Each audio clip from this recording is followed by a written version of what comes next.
When I walked into the restaurant, I thought I had the wrong place. The clatter of silverware had already gone quiet. The plates were scraped clean, and the kind of laughter that stops when you appear still hung faintly in the air like smoke after a match has burned out. My sister Amber didn't stand. Her husband didn't either. Neither did his parents. They just looked at me with identical expressions. Polished, expectant, amused. Amber lifted the leather billfolder between two fingers and tossed it toward me as casually as someone flicking lint off a sleeve. $900, she said, voice sharp enough to slice. Come on, Liv, you're the rich one. Her mother-in-law let out a laugh that sounded like a fork scraping bone. All she's good for is opening her wallet. And they laughed. At me, around me, through me. It took me 3 seconds to understand. I had never been invited to join their dinner. I'd been invited to finance it. The humiliation should have burned. Instead, something inside me went cold, steady, deliberate. I stood, pushed in my chair, and called for the manager. The moment I did, Amber's smirk twitched, and for the first time that night, her eyes flickered with something that almost looked like fear. None of them knew that $900 was the least expensive thing they were about to lose. I didn't say a word as the manager approached. I simply stepped aside, letting the silence tighten around the table like a noose. My pulse thudded in my ears, but my voice when I finally spoke was quiet and controlled. There's been a mistake, I said. This dinner isn't on me. Amber's breath caught. Liv, don't be dramatic. But the manager held up a hand. Ma'am, he said, addressing me with practiced calm, we can sort this out privately if you'd like. Privately. Exactly what I wanted. I followed him toward the side hallway near the wine display, every instinct in me humming. When he shut the door behind us, I inhaled deeply, collected myself and scanned the bill. $900, 5 entrees, 2 bottles of overpriced wine, dessert, coffee. All consumed before I'd even arrived. They said you were covering the cost? He asked. No, I said. I wasn't present for the meal and did not authorize anything. I'd like the charges addressed with the people who placed the order. The manager nodded slowly. Behind the door I could hear faint whispers, fast, nervous. Understood, he said. I'll handle it. But before he could leave the room, something in me shifted. I wasn't done. Not with them, not with the truth, and not with Amber. Not anymore. Actually, I said, could you call security to stand by? I expect this may escalate. He blinked, then nodded again. Of course. When I stepped back into the dining room, the entire table went stiff. Amber's husband stiffened as if bracing for a tidal wave. His parents were pale as candle wax. Amber herself. She looked irritated. Not ashamed, not caught. I studied her face, the tight jaw, the rehearsed eyebrow tilt, the glare laced with false concern. And for the first time I saw the calculation behind her eyes. This wasn't impulsive cruelty, this was strategy. And that realization frightened me more than the bill, more than the laughter, more than the humiliation. Olivia, Amber said sweetly, playing to the small crowd of remaining diners. You're embarrassing yourself. Just pay it so we can all go home. Something inside me snapped into place, quietly, cleanly. No, I said. Her mouth fell open. She wasn't used to no, not from me. The manager returned with security in tow. The charges will be reassigned to the party who ordered, he told the table. If there's a dispute, we can contact the authorities. Amber's facade wobbled. Authorities? You're calling the police over dinner? It appears, the manager replied, that the guest you attempted to bill was not invited to eat with you. A tense silence strangled the air. Thomas, her father-in-law, flushed dark red. This is ridiculous, he muttered. We're respectable people. I almost laughed. Respectable people don't ambush family with luxury dinner bills. Security escorted them to the front to settle the charge. Amber glared daggers at me as she passed, her expression twisting into something venomous. "You'll regret this," she hissed under her breath. I didn't react. I simply watched them leave the room in a tight, angry line, like a parade marching toward its own undoing. When the door shut behind them, the shaky breath I'd been holding escaped. I sat down. My hands trembled slightly, but not from fear, from clarity. Because in that moment, alone at the table they'd used as a stage for my humiliation, I knew exactly what had really happened. This wasn't about the dinner. It wasn't even about money. This had been a test. Not the first one. Just the latest. And suddenly, memories burst open like cracks in a dam. My parents' deaths, the inheritance, the sudden warmth from Amber afterward, the strange incidents these past few years, her urging me to sign minor paperwork, her staging emergencies, her repeating to relatives that I'd been acting unstable, the way her husband's family examined my home the first time they visited, as if evaluating a property for sale instead of sharing a meal. None of it was coincidence. This dinner had been an escalation, a rehearsal for something bigger, a step toward something catastrophic, and I had walked right into the center of it. The restaurant was empty now, lights dimming. I left a tip on the table for the busboy. He'd given me a sympathetic look earlier. But before I stepped out into the chilly air, the manager caught up to me. "Ma'am," he said gently. "I've seen things like this before. I just wanted to say, I'm sorry." I nodded. "Thank you." "It's not your fault," he added softly. "People like that. They choose their target very carefully." I swallowed hard. "I know." Outside, the cold hit my face like a slap, but it helped. It cleared my head. My car sat beneath a street lamp, its metallic blue paint reflecting the empty lot. I climbed inside, locked the doors automatically, and sat gripping the steering wheel. $900. 9 years since Mom and Dad passed. 9,000 red flags I should have seen. I drove home in silence, the headlights slicing through the dark Wyoming night. With every mile, the truth grew sharper. Amber wasn't jealous. She wasn't petty. She wasn't overwhelmed. She was planning. She was preparing something. And I had nearly let her do it. When I stepped into my house, a historic farmhouse my parents left to me, an unfamiliar chill swept through me. The shadows seemed deeper, the silence heavier. I locked the door, then every other door, then the windows. Only when I reached the kitchen did I notice what I'd been avoiding since dinner. My mother's old letterbox sat on the counter, the one I'd refused to open for 2 years. The one Margaret Reeves, Mom's attorney, kept urging me to read. My heartbeat pounded in my ears. I lifted the lid with trembling fingers. On top was an envelope in my mother's handwriting. For Olivia. When your heart knows something is wrong, trust it. My throat tightened. Underneath the letter lay documents, official ones, sealed packets, a small hard drive, and a note written in my mother's calm, familiar script. If Amber ever tries to take from you what is yours, call Margaret immediately, and do not face them alone. My hands shook so hard the note fluttered. I sank into a chair. She knew. Years ago, she knew. A cold wind rattled the window pane. I wasn't paranoid. I wasn't overreacting. I wasn't imagining the manipulation, the attempted isolation, the subtle digs about my memory or stress or instability. Amber had been building a story about me, a narrative, a legal foundation, and I had just ruined her test run in front of a restaurant full of witnesses. I whispered into the empty room, "What were you planning, Amber?" But I already knew the answer. She wanted my house, my land, my inheritance, everything our parents left me, and tonight's dinner bill was just the beginning. I rose from the table, the envelope still pressed to my chest, and walked toward the phone. It was time to call Margaret. It was time to learn the truth my mother left behind. It was time to understand exactly how long this betrayal had been unfolding.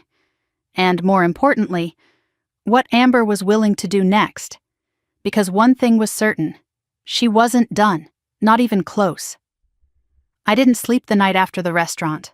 I tried, God knows I tried. But every time I closed my eyes, I saw Amber's smile as she tossed the $900 bill toward me, the way her mother-in-law leaned back with that satisfied smirk, the way the whole table seemed to wait for me to crumble. By 3 a.m, I gave up. I made coffee, sat at the kitchen table, and stared at the envelope my mother had left me like it was some kind of detonator. Maybe it was. The sun rose slow and pale over the Wyoming fields, brushing soft gold across the frost-glazed windows. I watched the light spill over the land my parents had loved so fiercely. The land Amber now wanted. The house Amber now wanted. The assets Amber had been circling like a hawk for years. My coffee had gone cold when I finally picked up the phone and dialed Margaret Reeves. The moment she answered, her voice was steady, warm, and somehow already prepared. "Olivia," she said, as if she'd been expecting this call. "Are you all right?" "I think I need to see you," I said. "Today." A pause. A long one.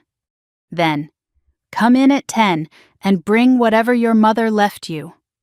10 couldn't come fast enough. I showered, dressed, gathered the letters, and placed everything in a folder.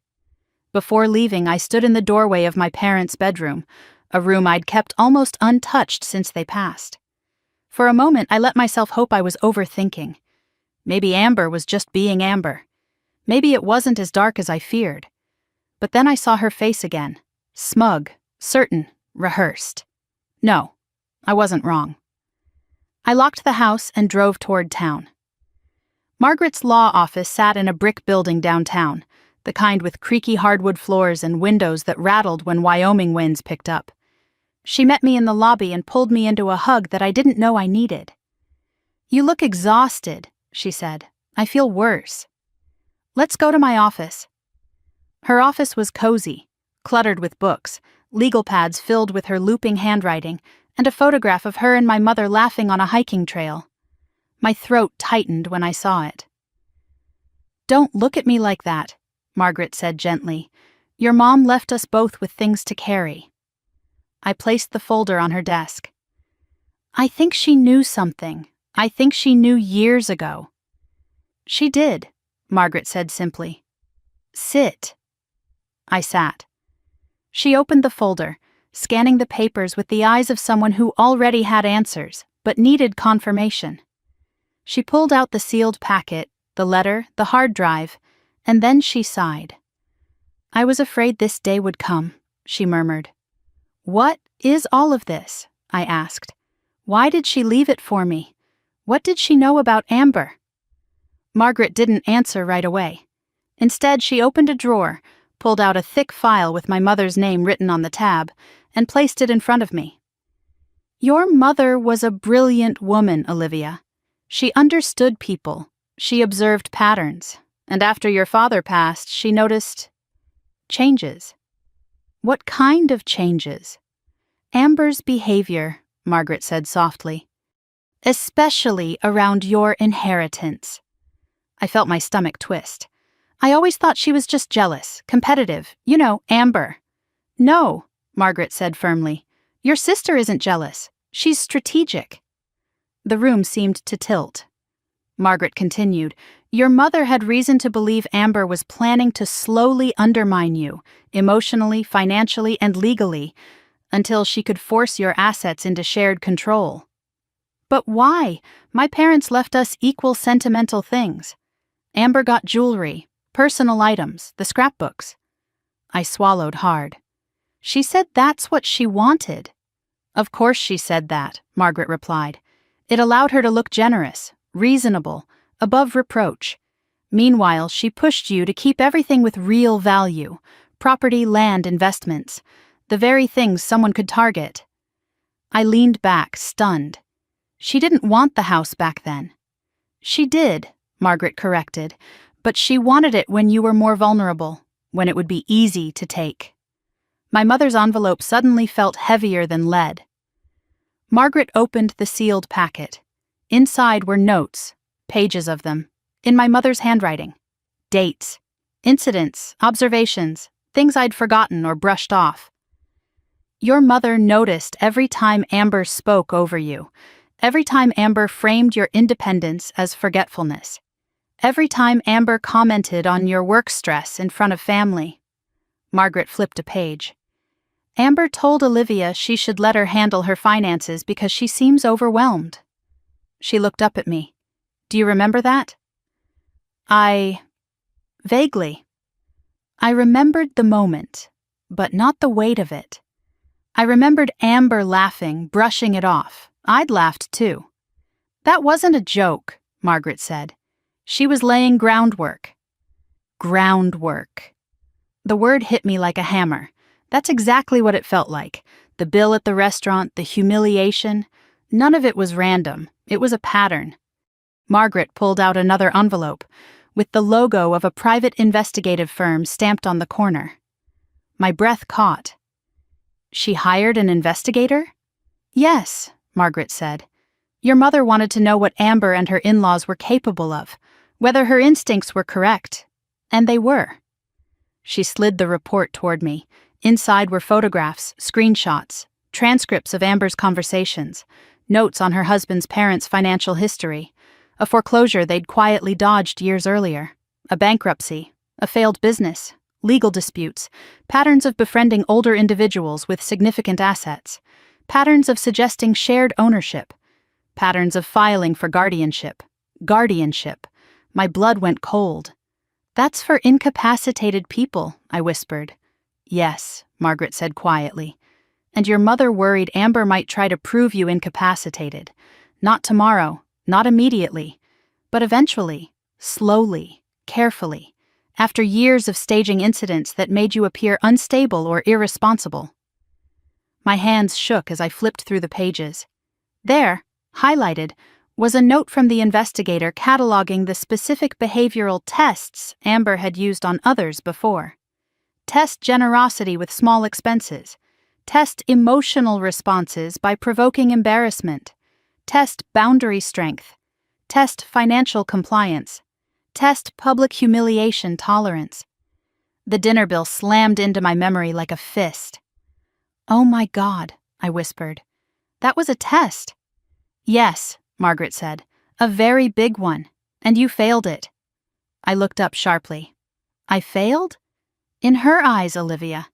You failed because you didn't react the way she expected. You pushed back. You refused. You asserted control. Margaret folded her hands. Amber needs you compliant, predictable, afraid. She needs you to feel guilty, to feel indebted to her, or, ideally, unstable. I felt sick. She's been painting me as unstable? For years.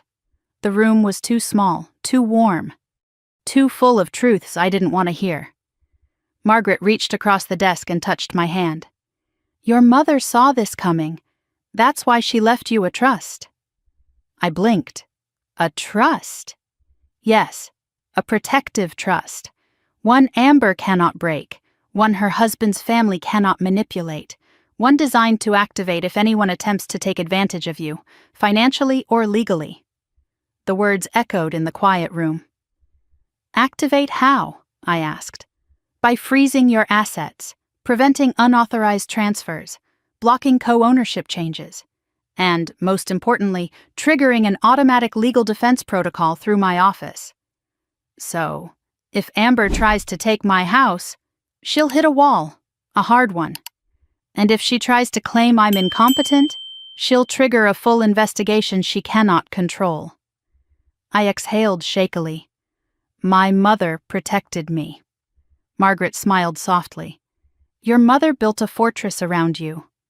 I didn't know whether to cry or scream. I turned to the final part of the packet, a small handwritten note from my mother. I opened it. My Liv, if Amber ever attempts to make you doubt yourself, or suggests you need her to manage your life, understand this. She is not helping you. She is weakening you. Please trust Margaret. And remember, no one owns you. No one is entitled to what you have built. No one has the right to the life your father and I wanted for you.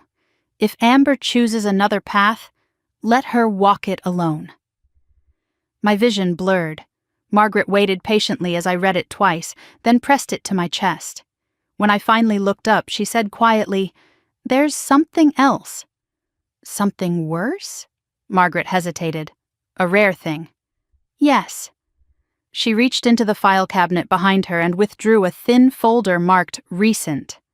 "I didn't contact you before because nothing was confirmed, but 2 weeks ago I received a notice."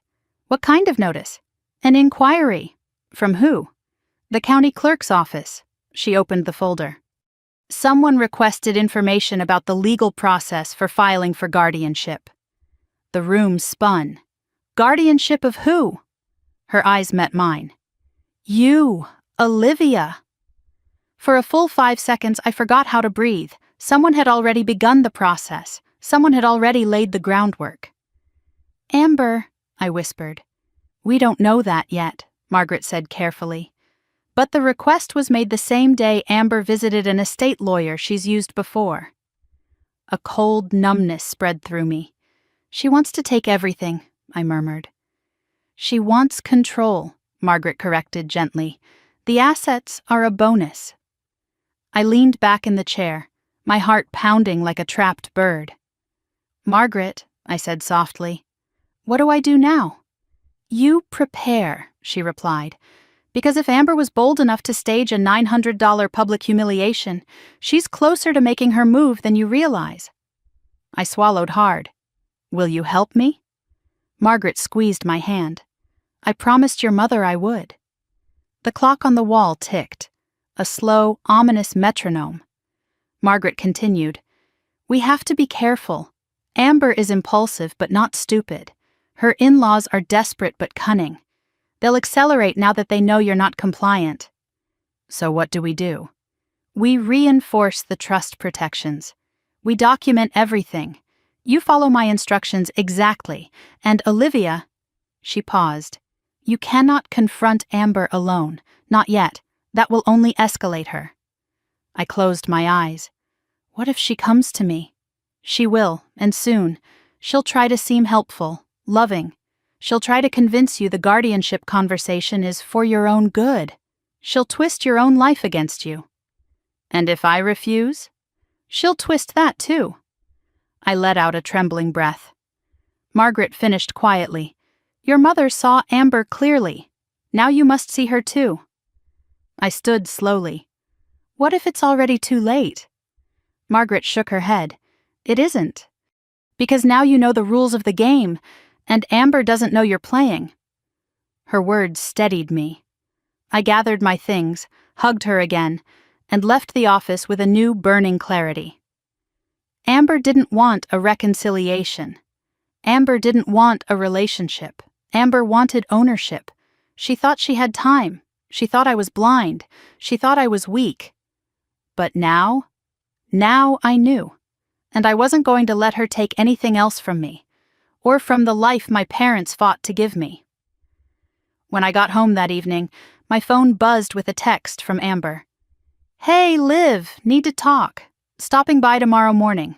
Don't make plans." I stared at the message for a long time. The war had begun. I woke before the sun, the sky still dark, the house still silent, my body buzzing with the kind of tension that had nowhere to go. I didn't need an alarm. My mind had shaken me awake long before it could ring. Amber's text from the night before sat on my phone screen like a threat dressed as a courtesy. "Need to talk. Stopping by tomorrow morning. Don't make plans." That was Amber. A command posing as a request. An intrusion disguised as concern. A move already made before I even knew I was on the board. I dressed slowly, moving through the house with the careful attention of someone preparing for a storm. I boiled water for tea. I straightened the mail on the counter. I double-checked that the folder from Margaret was still tucked safely inside the drawer beneath the silverware tray. Every few minutes I checked the window, expecting to see Amber's car pull into the long gravel drive. But the drive stayed empty.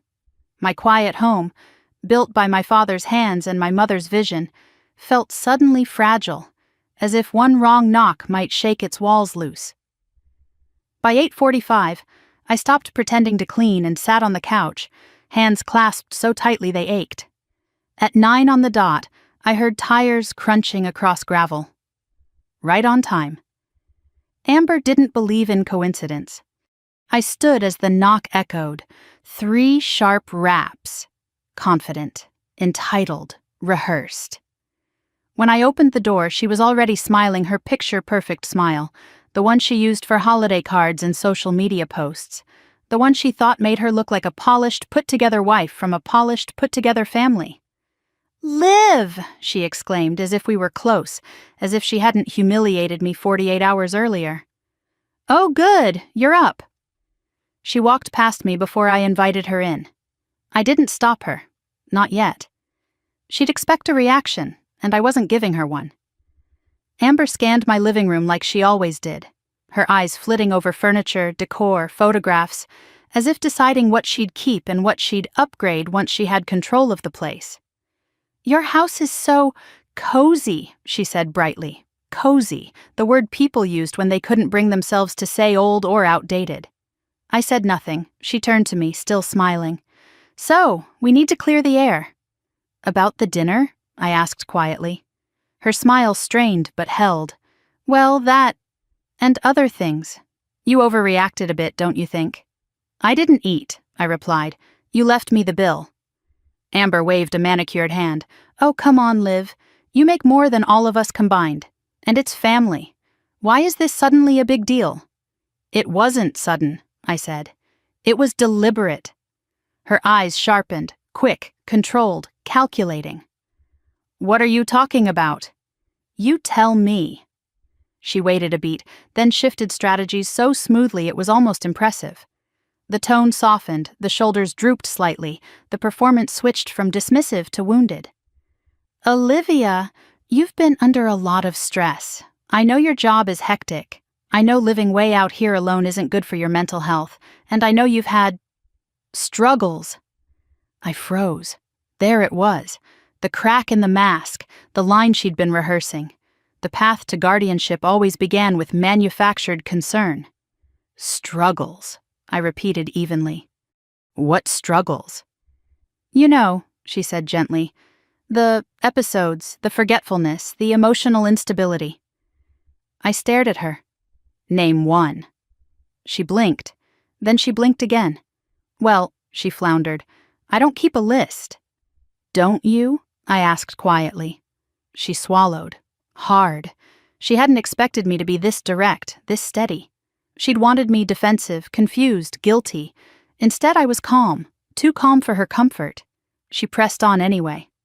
"Look, Liv, this is exactly what I mean. You're getting intense." Intense. Another stepping stone word. They always used soft accusations first. "Amber," I said, "why are you here?" She straightened, her posture shifting into the strong, authoritative stance she used when she thought she was taking control. "Because we need to protect you." "From what?" "Yourself," she said simply. I exhaled slowly.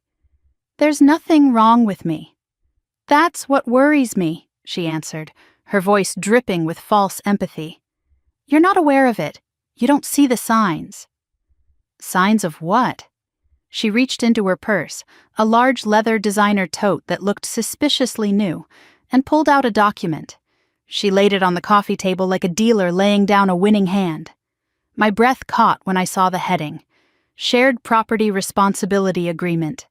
My parents' house listed at the top. My name. A blank line where hers was meant to go. Another blank where Ethan's would go. And a notary signature line at the bottom. "What is this?" I asked, keeping my voice low. "A simple agreement," she said. "Nothing major, just something to make things easier. For the future." "Whose future?" "Everyone's, especially yours." She pushed the papers toward me. "Liv, you live in this huge house alone. You struggle to maintain it. You're not good with paperwork or bills. You get overwhelmed." I stared at her. "I'm a structural engineer." "And that's wonderful," she said brightly. "But knowing how to build bridges doesn't mean you know how to manage an estate." "I've managed this one for years." "Barely." My fingers curled. "Amber, why do you need me to sign this?" Her smile slipped. Because you need help, and we're your family. And if something happened to you, she paused dramatically, we'd have no legal right to protect your interests. That's why shared responsibility is so important. And you want your name on my deed, I said plainly. Her jaw twitched. For your safety. No. The word dropped like a stone. Amber inhaled sharply. Liv, no. She stared at me, her expression flickering with disbelief, then irritation, then calculation. She wasn't used to being denied, not by me, not by anyone. You're making a mistake, she said quietly. You're letting your emotions cloud your judgment. I'm not emotional. You're angry. No, I said. I'm aware. A beat of silence passed. Something cold entered Amber's eyes. Something I'd never quite seen before. Cruelty without disguise. Ambition without the smile. Fine, she murmured. If you don't want help, that's your choice. She stood, gathering the documents with a snap. But when things get worse, and they will, I won't be the one responsible. Worse? I repeated. What do you think is going to happen to me? Amber lifted her bag and moved toward the door. Liv, you can't keep pretending everything's okay. People are starting to notice. Who? Neighbors, friends, Ethan, Mom's old friends. Everyone thinks you've been slipping. She said it lightly, but the implication hung heavy. You know what? She added, pausing at the door. I'll give you a few days to calm down, then we'll revisit the paperwork. She opened the door, then turned back. And Liv? Her voice softened into syrup. The longer you resist, the harder this will be for everyone. She left without waiting for an answer.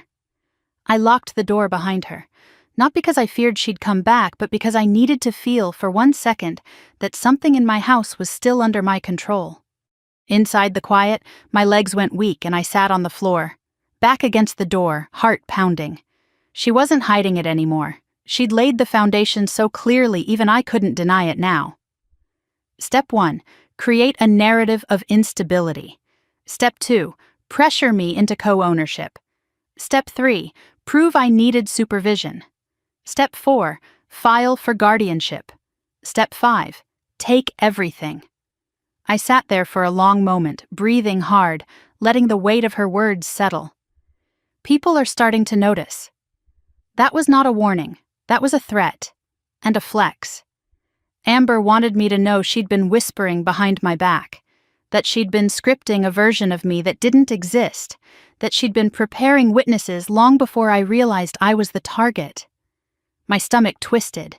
I stood and walked straight to the drawer beneath the silverware tray. I pulled out my mother's letter again.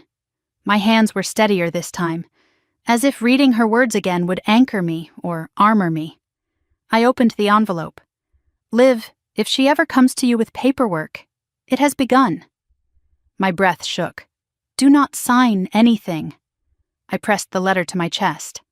Mom, I whispered, you knew. I wasn't alone. She had prepared me. She had prepared Margaret. She had prepared everything. And now I had to prepare too. My next call was immediate. Margaret answered on the first ring. She came, I said. She brought documents. What kind? Shared ownership. A beat of silence. Then Margaret said, voice suddenly razor-sharp, Olivia, listen to me carefully. I'm listening. You need to document everything, every conversation, every message, every visit. I am. Good, because this is escalation. She's moving faster than expected. I swallowed hard. What do I do now? You do nothing, Margaret said. You wait, and you stay calm. They will make the next move, and when they do, they'll reveal their strategy. I leaned heavily against the counter. Margaret, she said people think I'm unstable. Of course she did, Margaret murmured. That's how the narrative begins. But don't worry, we're ahead of her, and she doesn't know that. I closed my eyes. It feels like a war. It is, Margaret said simply. But Olivia, your mother built your defenses long before Amber built her attack. When I hung up, I exhaled slowly, finally steady. For the rest of the day, I cleaned the house. Not because it needed cleaning, but because I needed movement. Noise, control, something to do with my shaking hands. As I vacuumed, my phone buzzed on the kitchen counter. I grabbed it, expecting Margaret. The number was unfamiliar. When I opened the voicemail, a stranger's voice spoke. "Ms. Hart, this is a courtesy call from the county clerk's office. We're following up regarding the guardianship inquiry submitted last week. Please contact us if you need assistance completing any documentation." My vision tunneled. Guardianship inquiry, submitted last week. Amber hadn't just begun the process, she was already in motion. I replayed Amber's final words at my door. "The longer you resist, the harder this will be for everyone." No, this wasn't about difficulty, this was about timing. Amber was running out of time financially, socially, strategically, and she was preparing to force her next move. I stared at the phone, pulse pounding. If I didn't act now, she'd get ahead of me again. I picked up the phone, I called Margaret, and I whispered the words that would start everything. "It's happening." The voicemail still echoed in my head long after I ended the call with the county clerk's office. Guardianship inquiry, submitted last week. Those words clung to me like frostbite, sharp and numbing. I paced my kitchen, my fingers trembling against the smooth grain of the table. The daylight outside dimmed as storm clouds rolled toward the fields, casting a strange gray glow over the house. A storm was coming outside, but the real storm was already here. By the time dusk settled, my chest felt tight. My heart beat a steady drum of panic. I told myself to breathe, to stay rational, to follow Margaret's instructions. But even reason has limits, and tonight fear kept pressing on them. I walked room to room, checking locks, checking windows, checking the things I didn't need to check. I needed movement. I needed noise. I needed anything to drown out the sound of Amber's voice telling me people thought I was slipping. By 9, the house was too quiet, too still. My phone buzzed twice, once from an unknown number I didn't dare answer, then again from Margaret. "Call me when you can. I have updates." I didn't call her back yet. I needed air. I needed grounding. So I slipped on my boots, grabbed my coat, and stepped out into the night. The wind whipped across the wide Wyoming fields, tugging at my coat, my hair, my nerves. The smell of impending rain mixed with the faint scent of sage that always reminded me of my father. Walking always helped clear my mind. Tonight it barely made a dent. I followed the dirt path behind the house, the one Dad and I used to take when he wanted to point out stars or talk about the structural design of bridges. The sky had begun to darken in earnest when I reached the fence line. My hand rested on the weathered wood, my breath misting in front of me. I stared out over the land, the acres my parents worked for, cared for, loved. Land Amber wanted to carve up and sell with her in-laws like it was nothing more than a bargaining chip. "This is mine," I whispered. "Mom and Dad left this to me, not to her." The wind answered with a low howl. I didn't hear the car until the headlights cut across the corner of the property, slicing through the darkness. My stomach flipped. No one visited me this late. No one drove down my road unless they lived there or had business with me. The car slowed at the end of my driveway. Even from the distance, I recognized the model. Amber's. My pulse kicked hard. I walked back quickly, boots crunching gravel, my breath speeding up as her driver's side door swung open. She stepped out, her silhouette framed by the headlights. No smile, no rehearsed warmth, just a chilly determination that made the hair on my arms rise. "Olivia!" she called, voice too bright for the dead quiet around us. "You weren't answering your phone." "I didn't hear it," I lied, stopping several feet from her. She walked closer, ignoring the space I tried to maintain. "I didn't like the way we left things earlier," she said. "We're sisters. We shouldn't fight." My jaw tightened. "This isn't fighting. This is you trying to take my home." Her eyes flashed. "Liv, don't be dramatic. I'm trying to help you. You want control. I want stability," she snapped before catching herself, softening her tone again. Yours. You've been making erratic decisions lately. What decisions? I shot back. Closing accounts, she said immediately. Canceling things without telling anyone, missing calls, locking yourself away out here. I froze. She knew about the closed account? The insurance changes? How? As if reading my confusion, she smirked slightly. People talk, Liv, and you're not as private as you think. My skin crawled. She took one more step toward me. Let me come inside, she said. You shouldn't be alone tonight. No, I said. We're not doing this. Her expression hardened. We're doing this because I'm worried about you. Liv, the county is going to follow up about your guardianship options. We need to be on the same page when they contact you.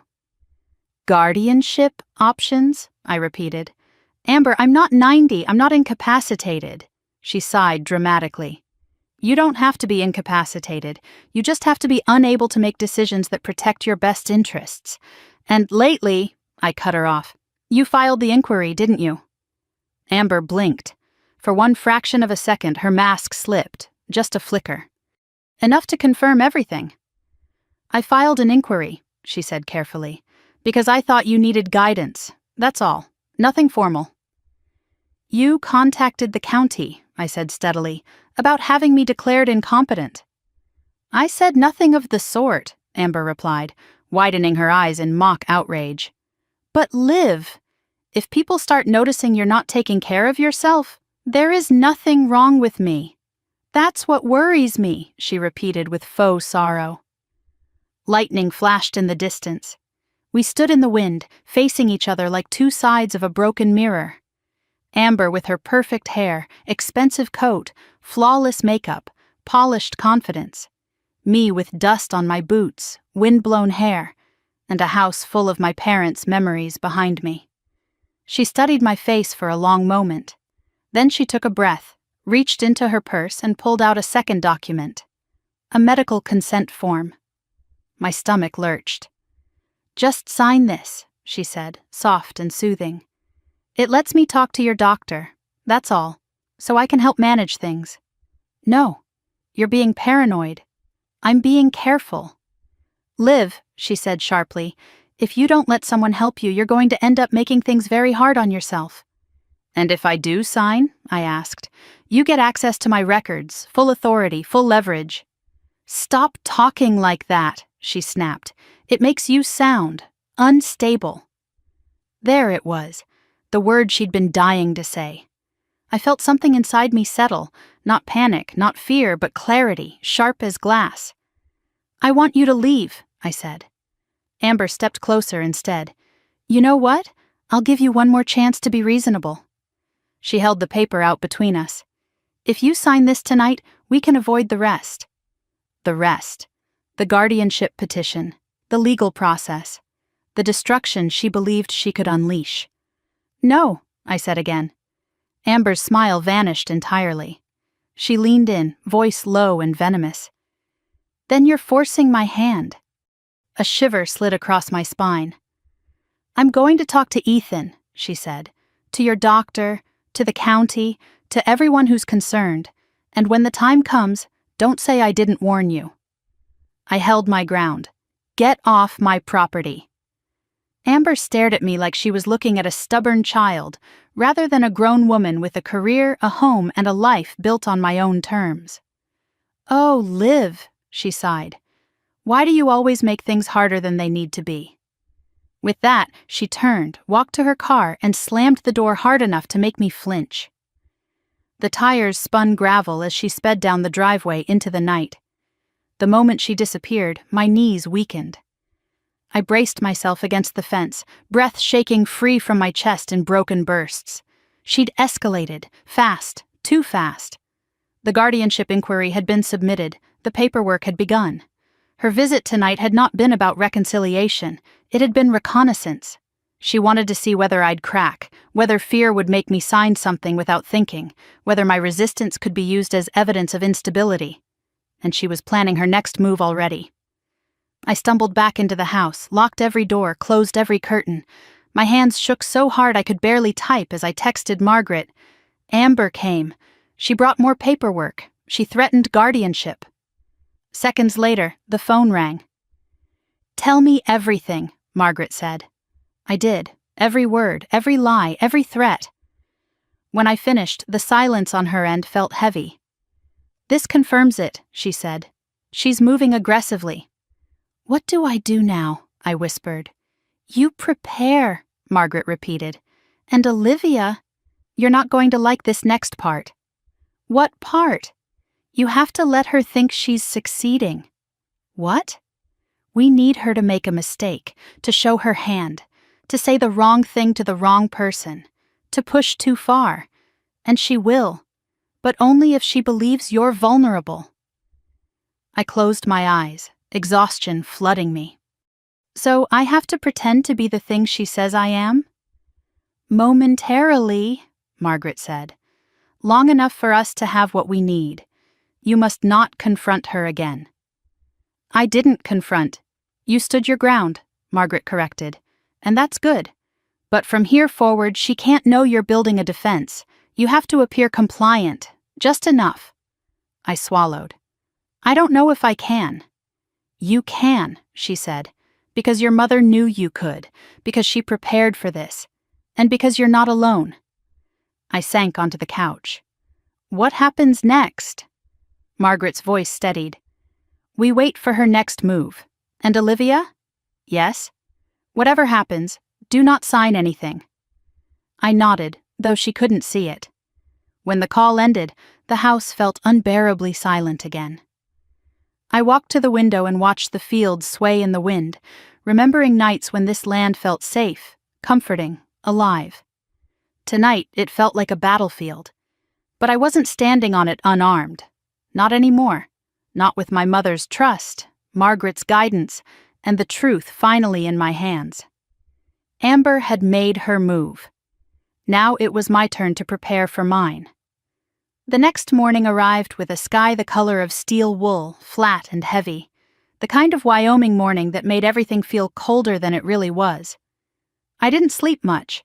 Every time my eyes drifted shut, I saw Amber standing in my driveway, her face a mixture of control and contempt, her voice dripping with that sickly sweet concern she used like a knife. I showered, dressed, and forced myself to eat half a piece of toast. The rest I threw away after staring at it too long. My stomach felt hollow, not from hunger, but from dread. I kept replaying her words. "You're forcing my hand." That wasn't a threat. It was a promise.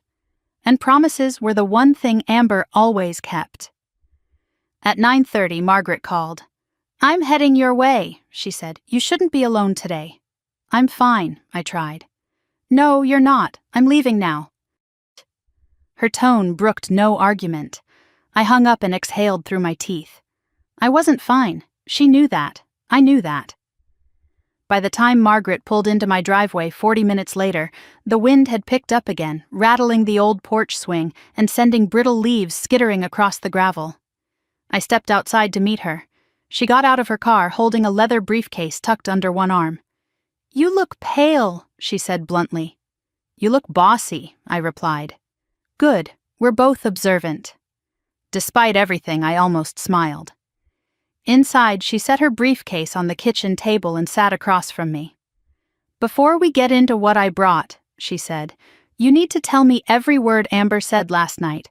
Don't hold anything back." So I told her. The driveway confrontation, the medical consent form, the insistence that people thought I was unstable, the thinly veiled threat that she'd escalate if I didn't comply. Margaret listened, expression sharp, focused. When I finished, she sat back. "She's frightened," Margaret said. I blinked. "Frightened? Amber?" "Yes," Margaret said. "She's terrified of losing access, of losing time, of losing whatever scheme her in-laws have been relying on. Desperation makes people accelerate their worst plans." "So she's dangerous."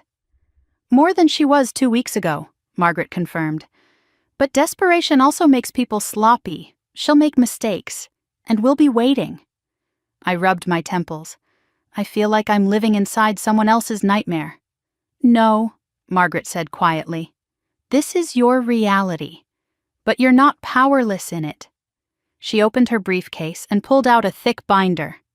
This, she said, is everything we'll need to counter whatever Amber files.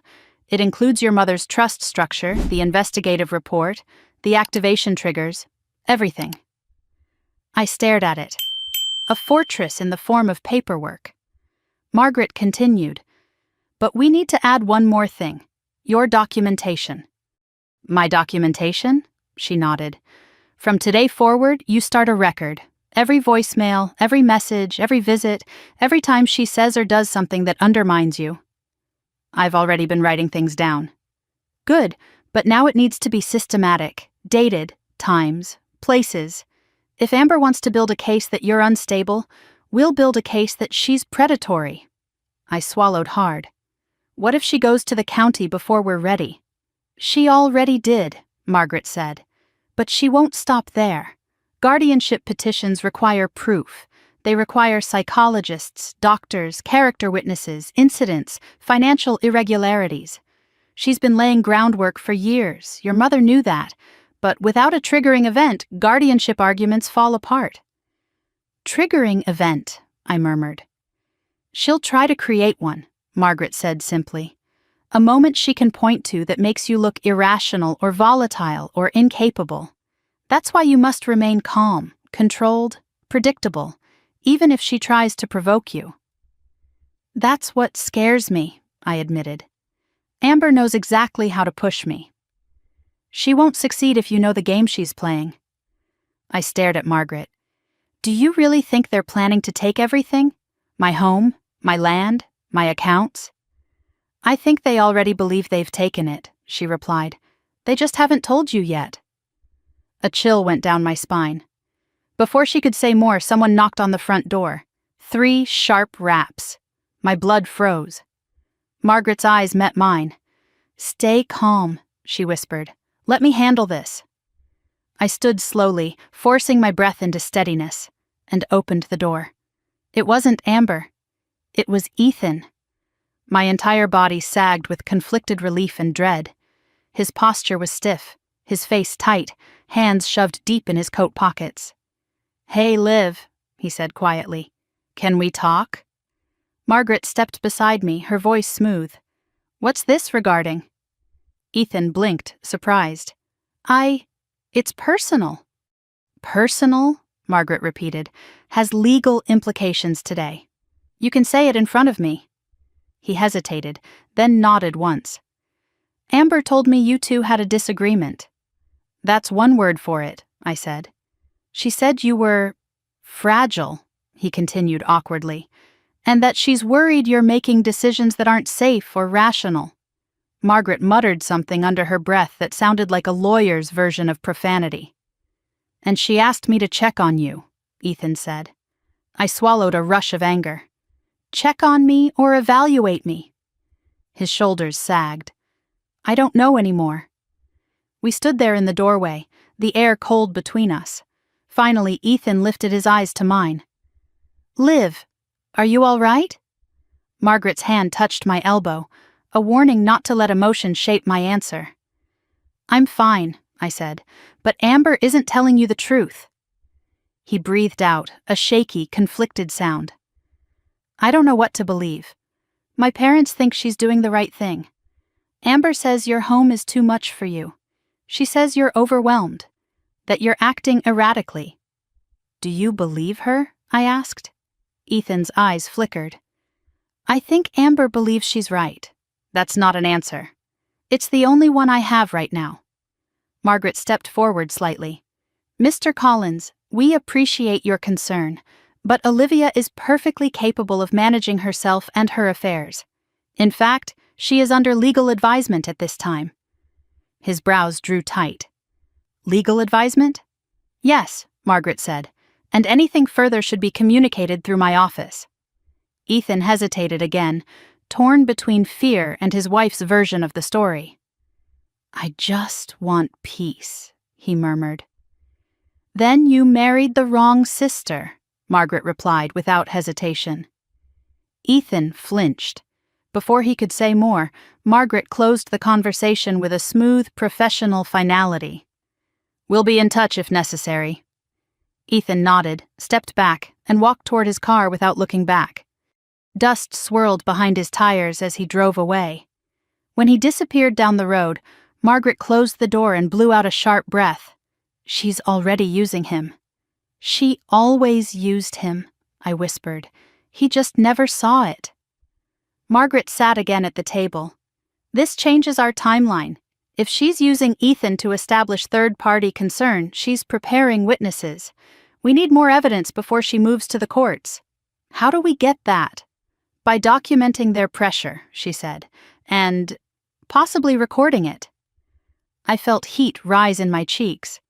Recording? Yes, Margaret said. Legally, Wyoming is a one-party consent state. If you're part of the conversation, you can record it. We may need that. She opened her briefcase again and pulled out a small digital recorder. Put it in your pocket anytime she visits, she instructed. If she says anything about instability, guardianship, shared ownership, or pressure to sign, keep her talking. I stared at the small device. It felt like a lifeline.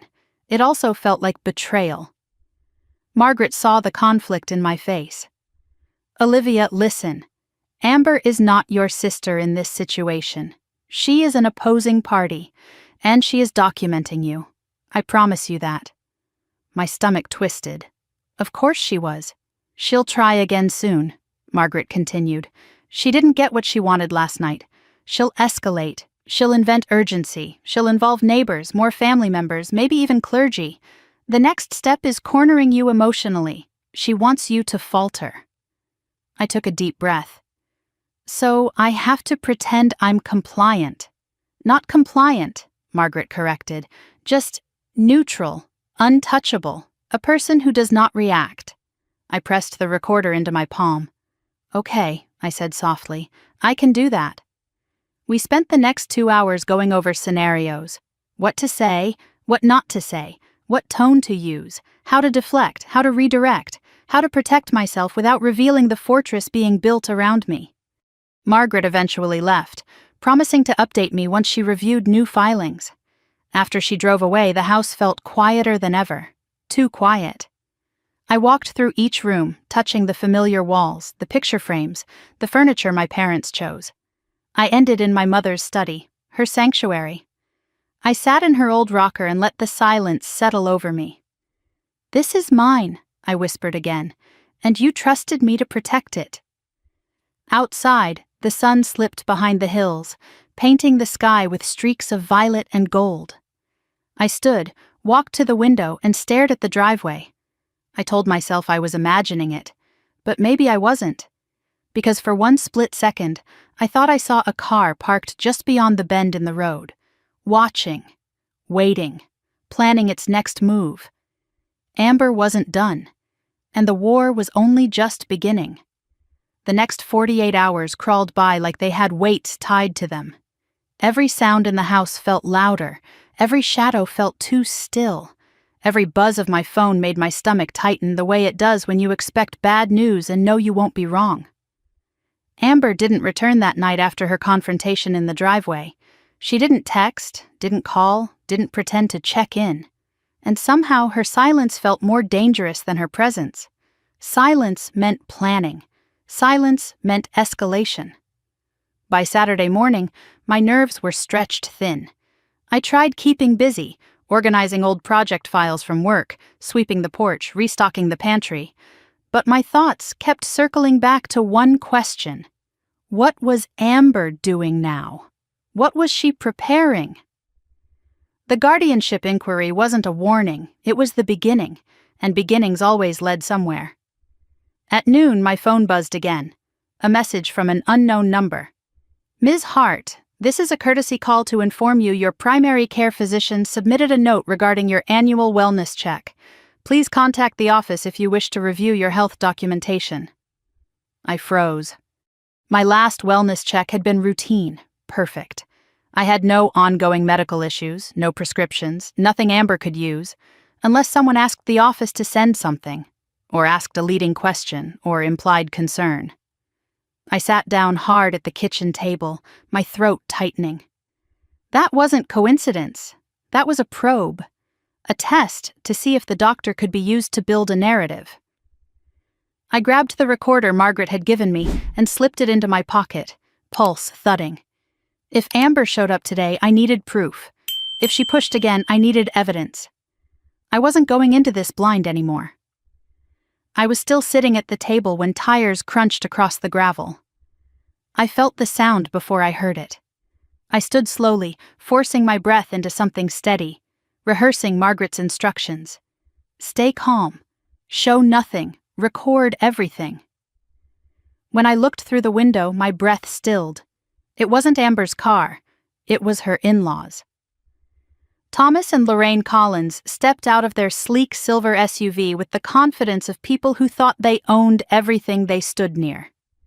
Thomas was in a navy jacket despite the warm weather, his expression drawn but stern. Lorraine wore a fitted cream coat, sunglasses perched atop her perfect blonde hair, her posture sharp as a blade. My stomach sank. If the in-laws were here, this wasn't a visit. This was an operation. I opened the door before they could knock. Thomas, Lorraine. They gave me matching polite smiles that didn't reach their eyes. Olivia, Lorraine said smoothly. Good afternoon, dear. Dear, I almost laughed. Lorraine didn't call anyone dear unless she wanted something from them. Is there something you need? I asked, keeping my voice neutral. Well, Thomas said, that depends on how willing you are to make things easy. I stepped aside just enough to make it clear they weren't welcome inside. We can talk here. Lorraine looked mildly annoyed by the boundary, but covered it with a smile. We won't keep you long. We simply want to clarify a few things Amber mentioned. Of course, Amber had mentioned things. Amber had probably delivered a full monologue about my supposed instability. I'm listening, I said. Thomas exchanged a glance with his wife, then spoke carefully. Amber is concerned about your behavior lately. Extremely concerned. My behavior? I repeated. Lorraine nodded sympathetically. Yes, dear. She told us you've been struggling. I pressed the recorder in my pocket, letting the silence stretch just long enough. What kind of struggles? I asked. Lorraine clucked her tongue. Emotional distress, forgetfulness, mood swings, isolation. She said you've been making questionable decisions recently. Closing accounts without explanation, Thomas added. That sort of thing. I blinked slowly. My financial choices are not Amber's business. They are, Lorraine said lightly, if they indicate mental decline. There it was, the phrase they'd been waiting to slide into the conversation. Mental decline, I repeated softly. Yes, Lorraine said. And if that's the case, we all need to take action before things get worse. Action, I said. What kind of action? Thomas cleared his throat. Guardianship is a heavy word, Olivia. But sometimes family needs to step in for someone's protection. I stared at them. Family? Yes, Lorraine said smoothly. We're all family now. I almost laughed.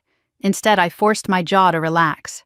Margaret's words echoed, stay calm, stay empty, stay untouchable. Why are you here, Lorraine? I asked. We'd like you to sign a preliminary agreement, she said, pulling a narrow folder from her purse.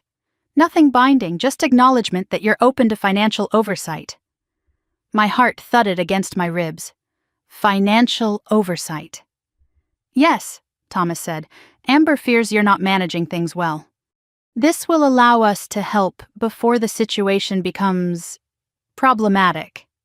Problematic, I echoed. Lorraine sighed, putting on her glassy, pitying expression, the same one she used on waitstaff when she wanted free wine. Liv, dear, the sooner you admit you're overwhelmed, the sooner we can step in. And take control, I said. To support you, Lorraine corrected sharply.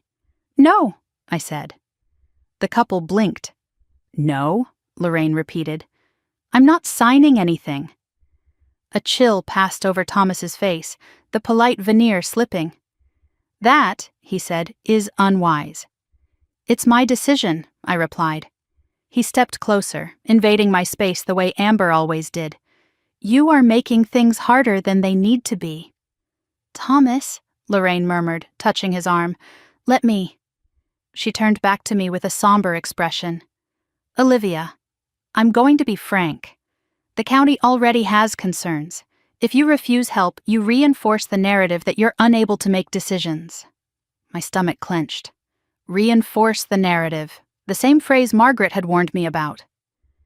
Declining supportive oversight, Lorraine continued, looks like instability, and you don't want that. I swallowed but kept my voice steady. I'm perfectly capable of managing my own life. That's what Amber said you'd say, Thomas murmured. Then she knows me very well. No, Lorraine corrected, her eyes glinting. She knows how denial works. My chest tightened. They were circling me like predators who'd cornered their prey. Let's cut to the point, Thomas said, losing patience. Sign the preliminary agreement. Let us help manage your estate. Otherwise, he stopped. Otherwise what? I asked. Lorraine leaned in slightly. Otherwise the county will handle it. And when they do, you won't get to choose who your guardian is. My pulse hammered, dark, calculated, practiced. But instead of fear, something else flared in me, something steadier. This conversation is over, I said.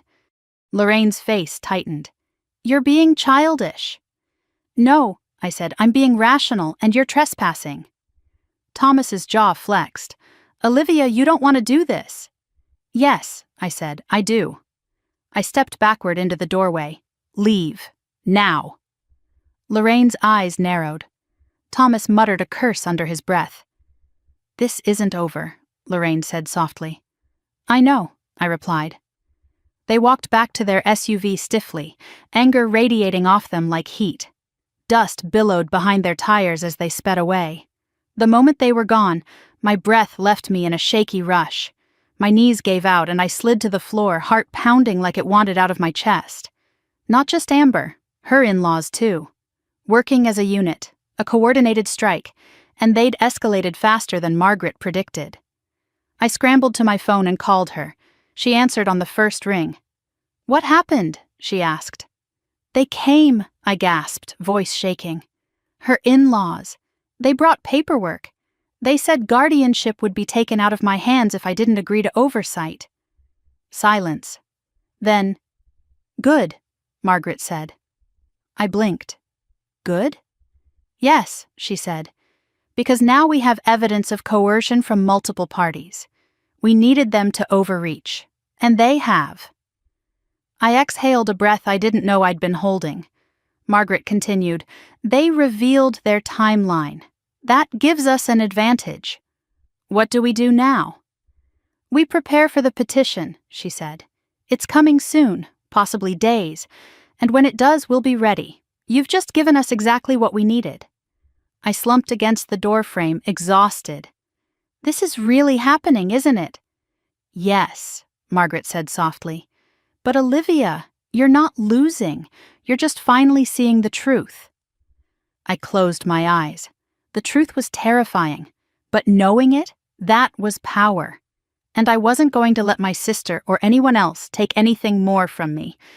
The guardianship petition arrived on a Tuesday morning, wrapped in a manila envelope stamped with the seal of the county courthouse. I found it on my porch, half buried in wind-blown leaves. For a long moment I just stared at it. My breath caught somewhere between my ribs and my throat. Because even though Margaret warned me it was coming, nothing prepares you for the moment your own sister asks the government to take your life out of your hands. The envelope felt heavier than paper when I picked it up, heavier than anything I'd held in years.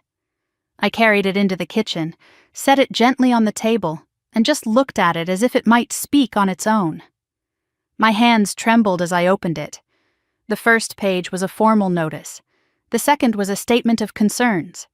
The third listed the petitioner, Amber Collins. I didn't cry. I didn't scream. I didn't crumble. I just felt something inside me settle. Quiet, cold, certain. She'd done it. She'd actually done it. I grabbed my phone with shaking hands and called Margaret. She answered before the first ring finished. "It came," I whispered. "Read nothing else," she said immediately. "Take pictures of the envelope, every page. Send them to me." I did. My fingers shook, but I managed to get everything scanned and to her email. Margaret was silent for a long moment as she read. Then she exhaled sharply. She overplayed her hand. "She's trying to take everything," I murmured. "I know," Margaret said, "but what she submitted is sloppy, rushed, and full of inconsistencies. That helps us. It also means she's desperate." "Yes," Margaret said quietly, "and desperation makes people reckless. But Olivia, it also makes them dangerous." I swallowed hard. "What's our next move?" "You do nothing," Margaret replied.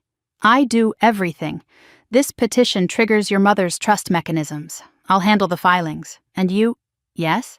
"Record everything from now on. Every interaction, every phone call, every conversation." Her tone softened.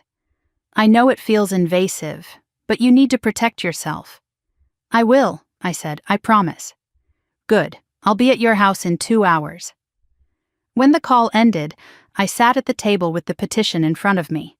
I read the first paragraph without meaning to. That was my mistake. The lies were so precise they could only have been rehearsed. Olivia Hart has demonstrated increasing emotional instability, impaired judgment, and difficulty managing personal and financial affairs. I laughed, a short, sharp, humorless sound. Then I kept reading. Repeated incidents of erratic behavior. Episodes of confusion. Volatile interactions. My jaw locked. But the sentence that made my stomach drop was this one. Family members have expressed long-standing concerns about her inability to care for herself. Family members, plural, not just Amber, her in-laws. Maybe even neighbors she'd manipulated. Maybe Ethan. My chest tightened. I pushed the papers away and stood abruptly. I needed air. I needed to move. I needed something solid to hold onto because the ground under me felt like it was cracking. I threw on my coat and stepped outside into the cold wind.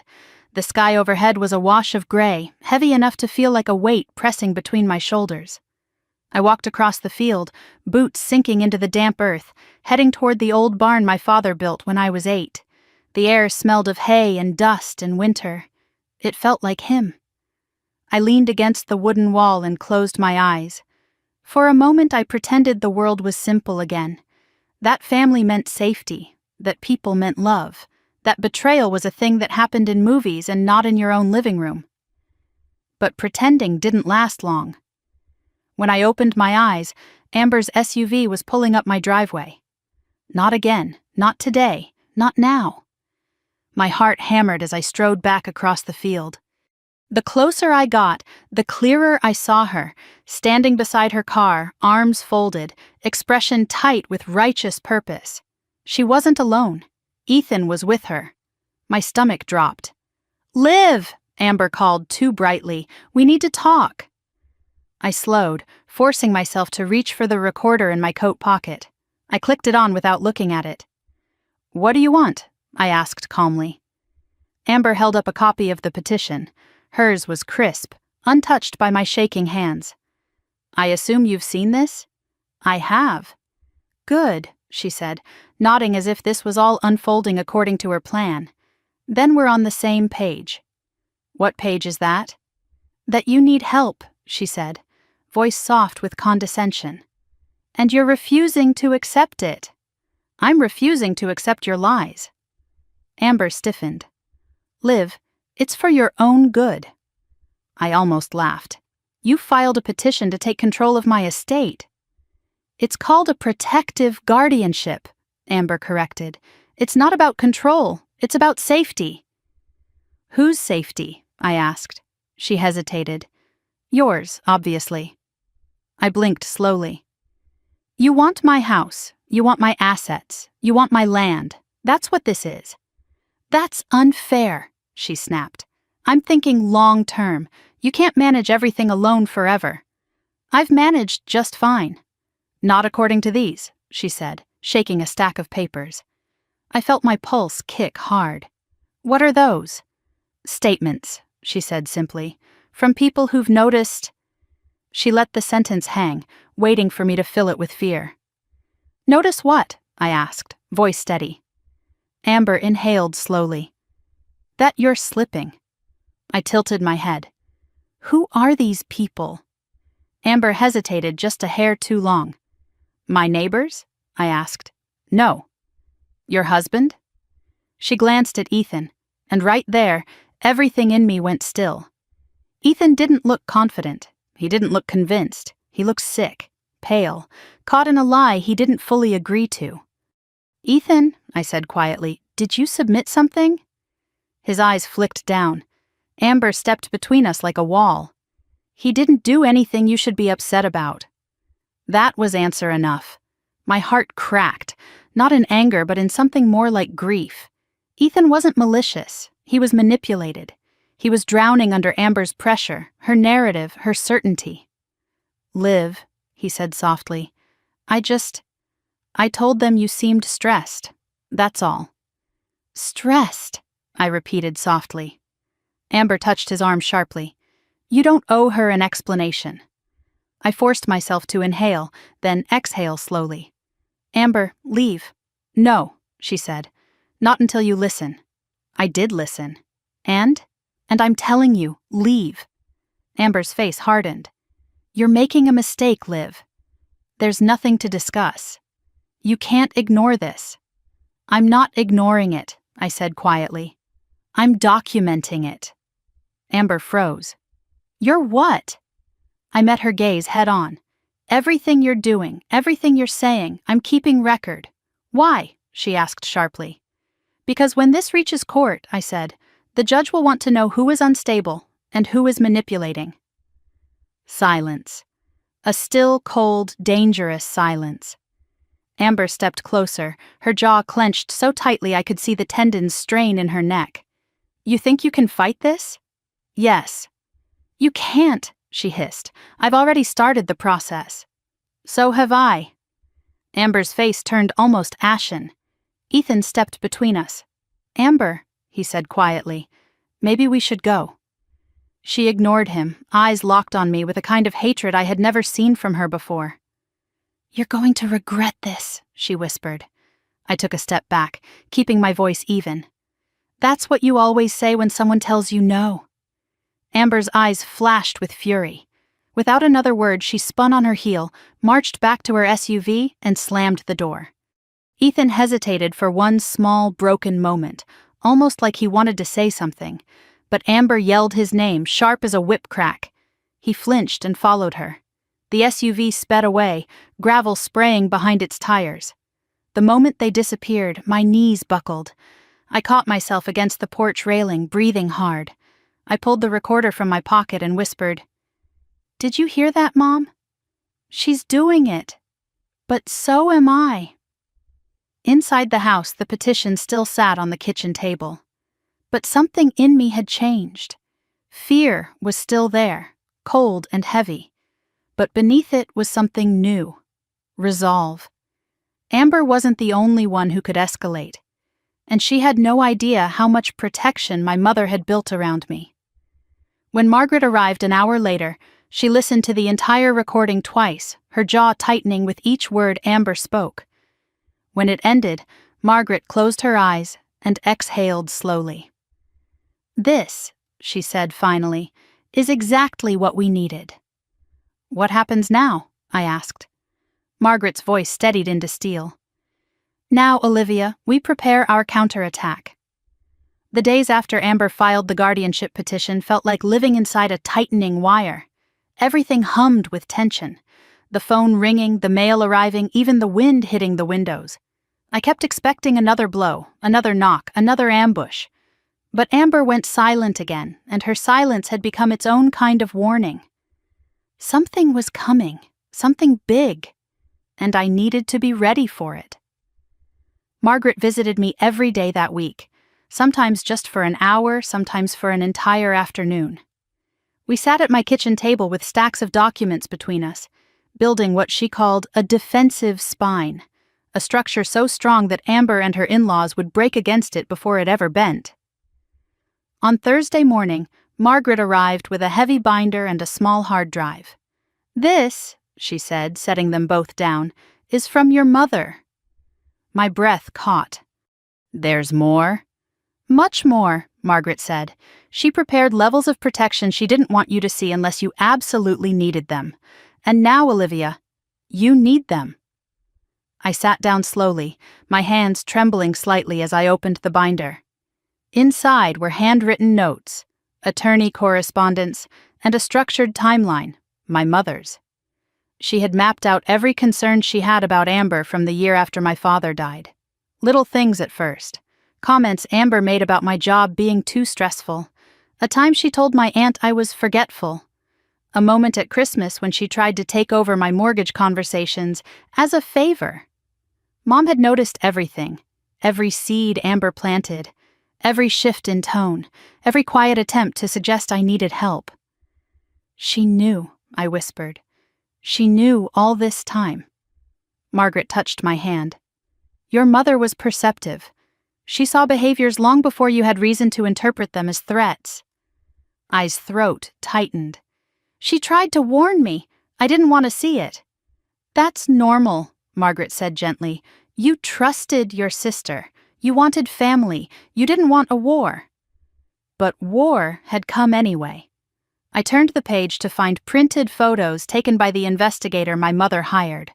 One showed Amber at brunch with her in-laws, her face animated in conversation. Another showed Lorraine entering a title agency office, and another showed Thomas speaking to a man my mother had identified as a banker known for handling distressed assets. My chest tightened painfully. They had planned this long before Amber threw the $900 bill at me.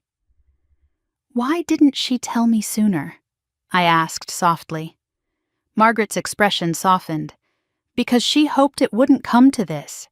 She hoped Amber would stop. She hoped you'd never need to see your own sister as an enemy." I blinked hard, fighting rising emotion. "And now she's given me a fortress." Margaret nodded. "She gave you armor before you knew you'd need it." I closed the binder and exhaled slowly. "So, what do we do now?" Margaret tapped the hard drive. "Now we look at the trigger files." "What are those?" "Instructions your mother left," Margaret said. "Legal provisions that activate once a guardianship attempt is made. The trust is now in a defensive state. That means Amber can't touch a penny, not legally, not through fraud, not through court." A flicker of hope sparked through my fear. "So she can't win?" "She can try," Margaret said, voice steady. "But we're going to dismantle her entire case piece by piece before it gets in front of a judge." I nodded, more firmly this time. But before Margaret could continue, a car turned into my driveway. I recognized the headlights instantly, and every muscle in my body tightened. Ethan. He parked, shut off the engine, and sat there for several seconds before getting out, as if he were trying to gather courage. I felt my breath grow shallow. After his silence the day before, I wasn't sure what version of him I would find at my door. Margaret placed a hand on my arm. "Start your recorder." I clicked it on.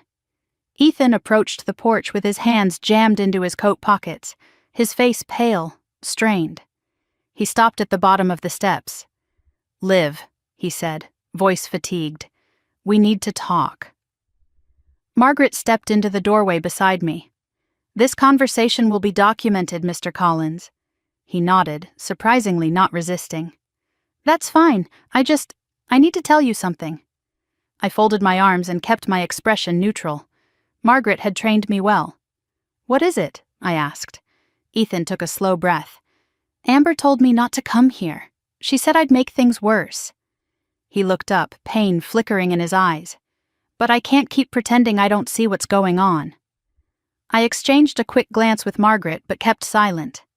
"Amber's family is collapsing financially," he continued. "Thomas's business is deeper in debt than I realized.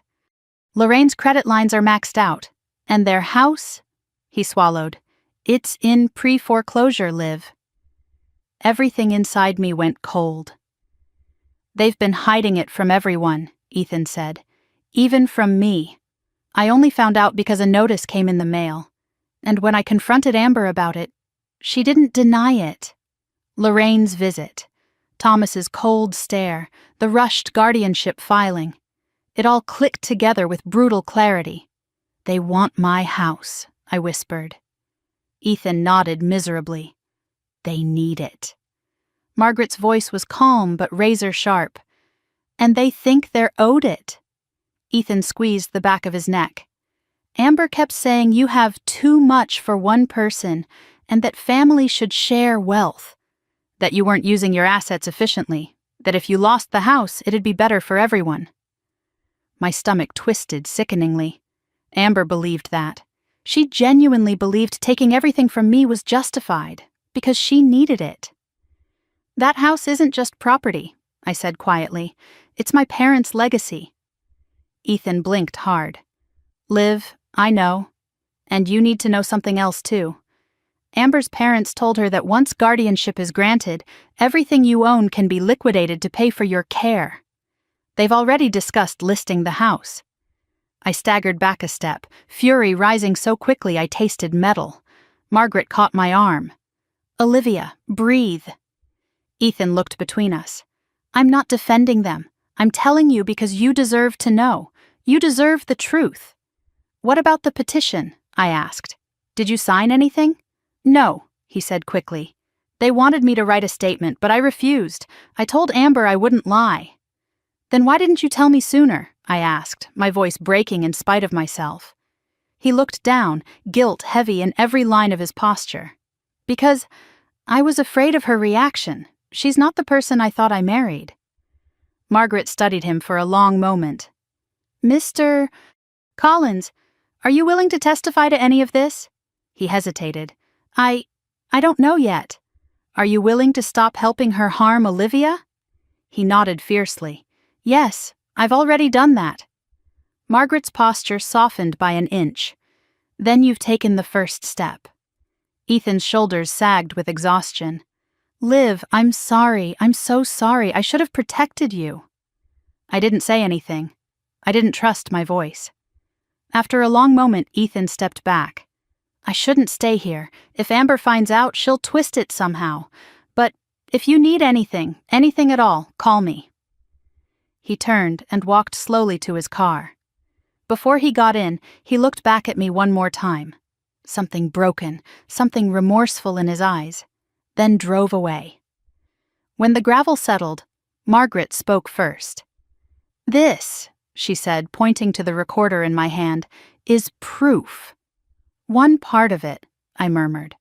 She nodded, but Ethan confirmed the central motive: financial desperation.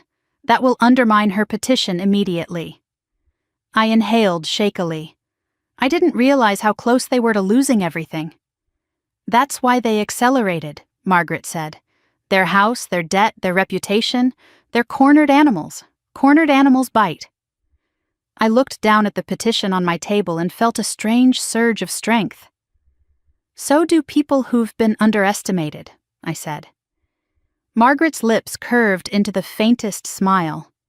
"Your mother would have liked that." She sat down again and pulled out more documents. "There's another part we need to address today." "What is it?" "You're going to receive a welfare check." I blinked.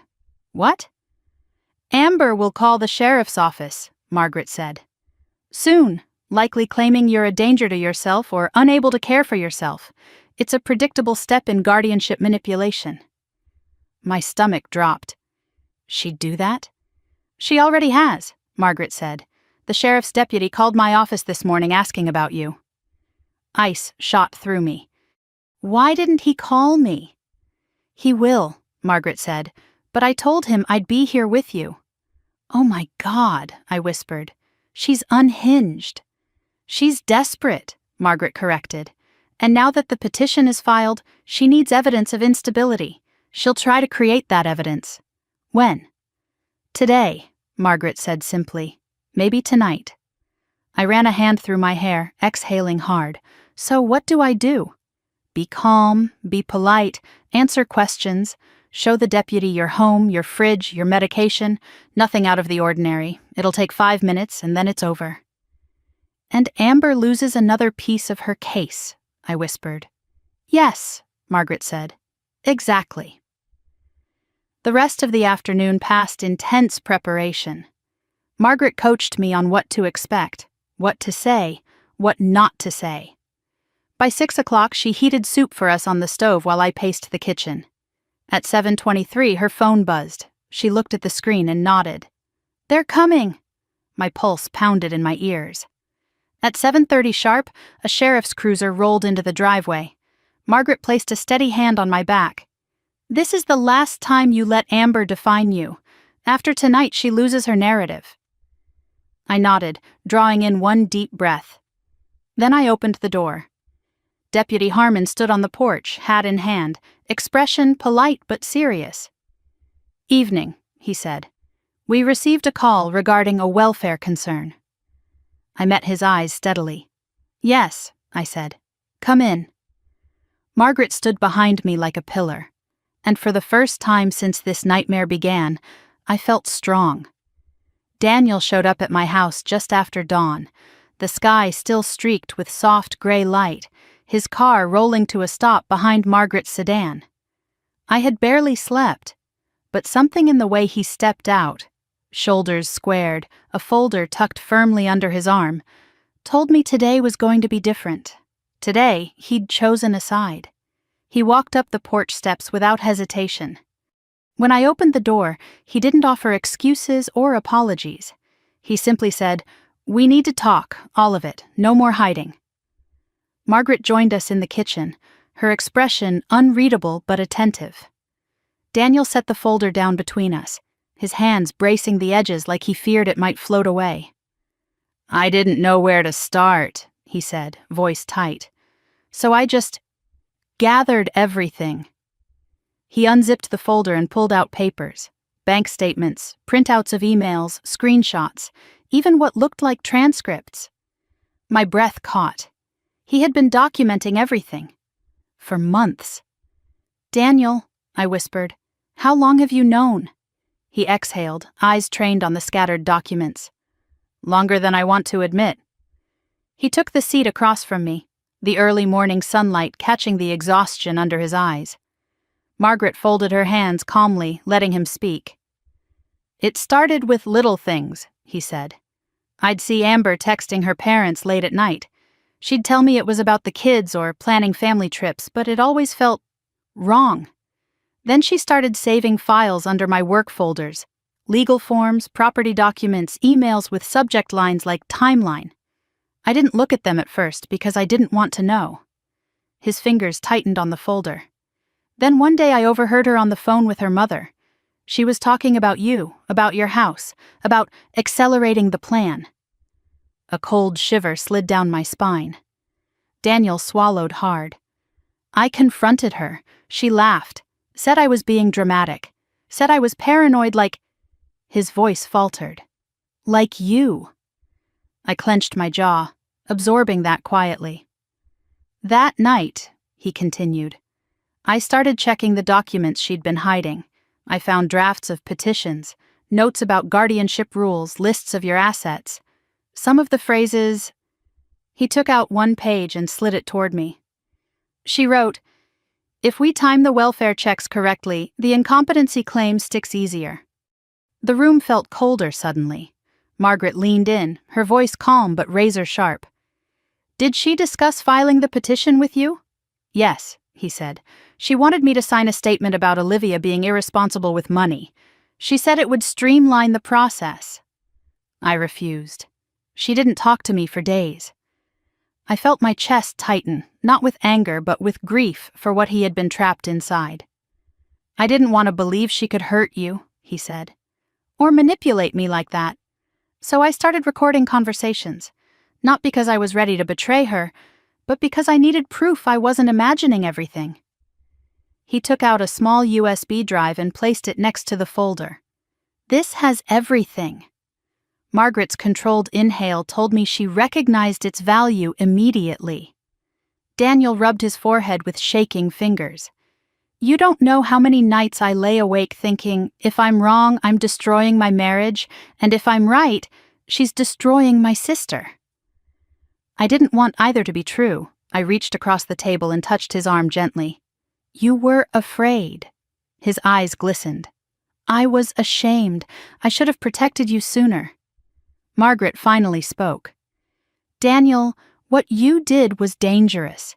If Amber had suspected you were collecting evidence, she might have escalated. Fast. I know, he said. So I played along. I let her think she still had control. I pretended to support the guardianship long enough for her to stop paying attention to me. My breath caught. You were working from inside. Yes, he whispered. Every chance I could. He took out another document, another forged signature. My forged signature. My heart pounded. She forged several versions, Daniel said, voice tight. I compared them to your actual signature from birthday cards and scanned documents. At least 2 were used on forms she tried to file through an expedited channel. They got rejected because she forgot a witness signature. His eyes met mine, pained. They would have gone through eventually. A tremor ran through me. Margaret set the document aside, her jaw tightening. This is enough to legally bury her petition. Daniel wasn't finished. He pulled out a stack of printed emails next. Emails between Amber and her parents. She sent them updates after every visit with you, he said softly. After every phone call, after the dinner, after the welfare check failed. They had a running timeline. He pushed one email forward. Bolded text jumped off the page. Once the incompetency filing is approved, we liquidate the property ASAP. Daniel will manage the transition. My stomach twisted painfully. She was planning to use me, Daniel whispered, to oversee selling the house, to clean it out, like I was just another tool. Margaret's voice was low and steady. You understand this proves motive, planning, coordination, and financial exploitation. Daniel glanced between us. There's more. He opened a notebook, his notebook. Handwritten entries filled every page. I documented everything, he said. My conversations with her, her mood swings, her instructions, her threats, the way she rehearsed what she wanted me to say to the judge. He looked up, a flicker of shame crossing his face. I didn't know it then, but I was building a timeline, a record. Margaret's eyes warmed slightly. Your meticulousness may have just saved your sister's life as she knows it. He swallowed. I hope so. I forced myself to breathe slowly, grounding myself before speaking. Daniel, will you testify? Silence stretched. Then he nodded once, sharply. Yes, against Amber, against her parents, against any of them, whatever you need. Emotion surged through me so fast I had to steady myself. Margaret stood, walked around the table, and placed her hand on Daniel's shoulder. Your testimony changes the entire landscape. Daniel let out a shaky breath. I'm done covering for them. I'm done pretending I don't see what's happening. I'm choosing you, Liv. I'm choosing the truth. Tears prickled at the back of my eyes. Before I could speak, Daniel continued, And there's one more thing. I should have told you earlier, but... He hesitated. I sent copies of everything to the State Elder Protection Division and to a federal hotline, anonymous, but they have the files. Margaret straightened. That was a risky move. I know, he said, but nobody else should go through what Liv is going through, or what Mom feared. Something inside me broke, not in pain, but in relief, in pride, in the realization that my brother had finally stepped out of the shadows Amber kept him trapped in. We spent the next hour reviewing the evidence, solid, damning, unmistakable. Daniel answered every question, clarified every detail, provided every timestamp, every context, every place and date. He didn't flinch once. Finally, Margaret closed her folder. We have enough, she said. More than enough. We're ready. Daniel looked at me, eyes red but firm. Liv, I'm sorry I didn't see it sooner. I shook my head and pulled him into a tight embrace. You're here now. That's what matters. He hugged me back with a desperation that felt like years of guilt draining out at last. When he stepped away, his voice was steadier. What happens next? Margaret answered. Now we prepare the confrontation. When they step into your house again, when they try to push you, Olivia will have every piece of evidence, every file, every recording ready. And so will I. Daniel nodded. I'll be there. Your testimony, Margaret continued, is the weapon they won't see coming. He sat up straighter. Tell me where to be and what to say. Margaret's expression softened. Just tell the truth, Daniel. Everything else will follow. He turned to me again, and the determination on his face was unmistakable. They tried to take everything from you, but they forgot something. What? I asked. He smiled sadly. That I'm still your brother.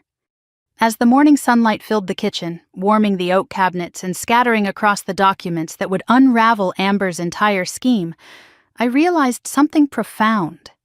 Amber thought she could isolate me, break me, replace my truth with her narrative. But she forgot one thing too. The people you underestimate the hardest are the ones who stand strongest when everything collapses. And now, finally, my brother was standing with me. Amber arrived in the late afternoon, exactly the way Margaret predicted she would, without calling, without warning, with the same brittle confidence of someone who believed she had already won. I saw her SUV coming down my gravel driveway from the kitchen window, dust kicking up behind her tires, sunlight flashing across the metallic paint like a blade. She didn't come alone.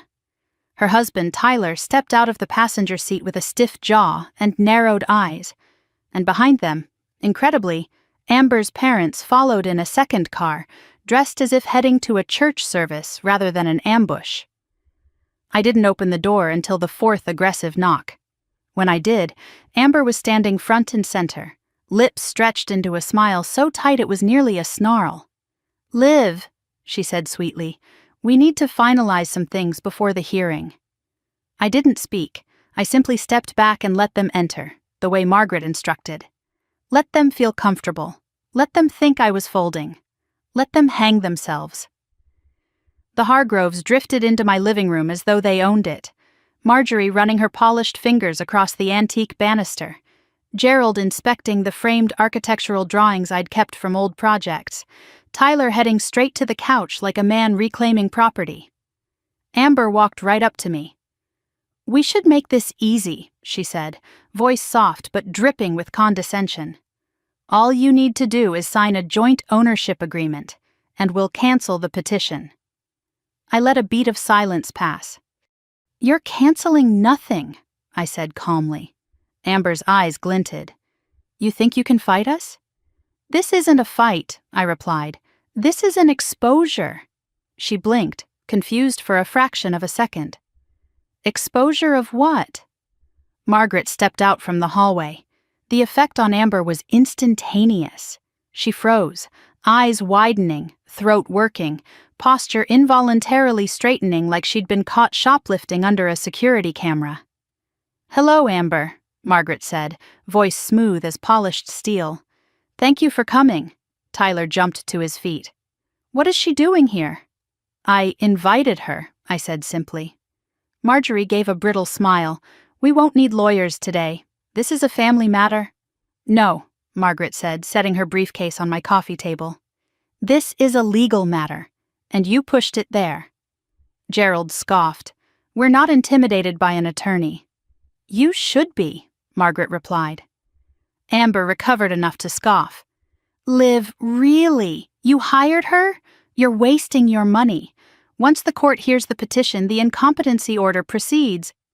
Margaret held up her hand. "Let's stop pretending you're here out of concern for Olivia's well-being. You want her house, her land, her accounts, and you forged documents and manipulated witnesses to get them." Silence slammed through the room so abruptly it was like the air was punched out of all of them at once. Then, "That's a lie," Amber snapped. Margaret popped open her briefcase latch. Click, click. She withdrew the first folder. The investigator's report my mother had commissioned years ago. She laid it on the coffee table with deliberate slowness. Then she added a second, and a third. This, Margaret said, tapping the top folder, contains 5 years of documented concerns recorded by Olivia's mother before her passing. Names, timelines, patterns, matches to your behavior. Marjorie's lips parted in horror. Your mother never even liked us. Of course she made things up. Oh, she did far more than write notes, Margaret said. She hired a private investigator who traced connections, including your financial collapse in Colorado, your failed business ventures, and multiple suspicious relationships with vulnerable elderly neighbors. Your patterns are nearly identical. Amber's face drained of color. Tyler stammered. This doesn't mean anything. These are coincidences. No, Margaret said sharply. These are precedents. She pulled out the next file. This is the Guardian petition you filed, the one claiming Olivia showed consistent cognitive decline and erratic behavior.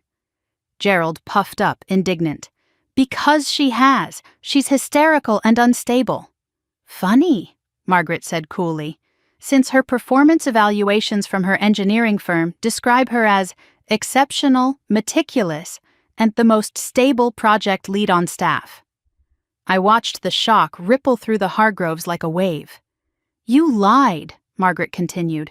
You staged incidents.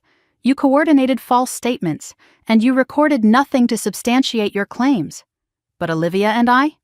She reached for the final folder. We recorded everything. Amber's mouth fell open. Everything? What? Margaret didn't answer. She pressed play on the small speaker she'd placed on the table. Amber's own voice filled the room. Once the incompetency filing goes through, we liquidate her property. Tyler, you'll help oversee. Dad will claim she's been slipping for years. Mom will submit her statement. It'll pass.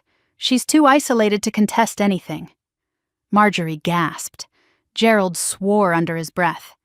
Tyler stepped back like he'd been punched. Amber went paper white. You recorded me? She whispered, choking on the words. No, I said quietly. Daniel did. The room split open. Marjorie whirled toward the hallway just as Daniel stepped inside. His presence changed the entire atmosphere, because unlike the Hargroves, he didn't look nervous. He looked resolute. You, Amber hissed. You traitor! Daniel didn't flinch.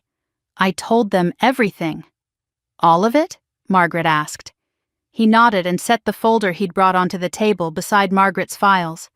Witness statements, timeline notes, signed documents showing coercion, forged signatures, screenshots of Amber's emails, recordings of her speaking to the guardianship lawyer.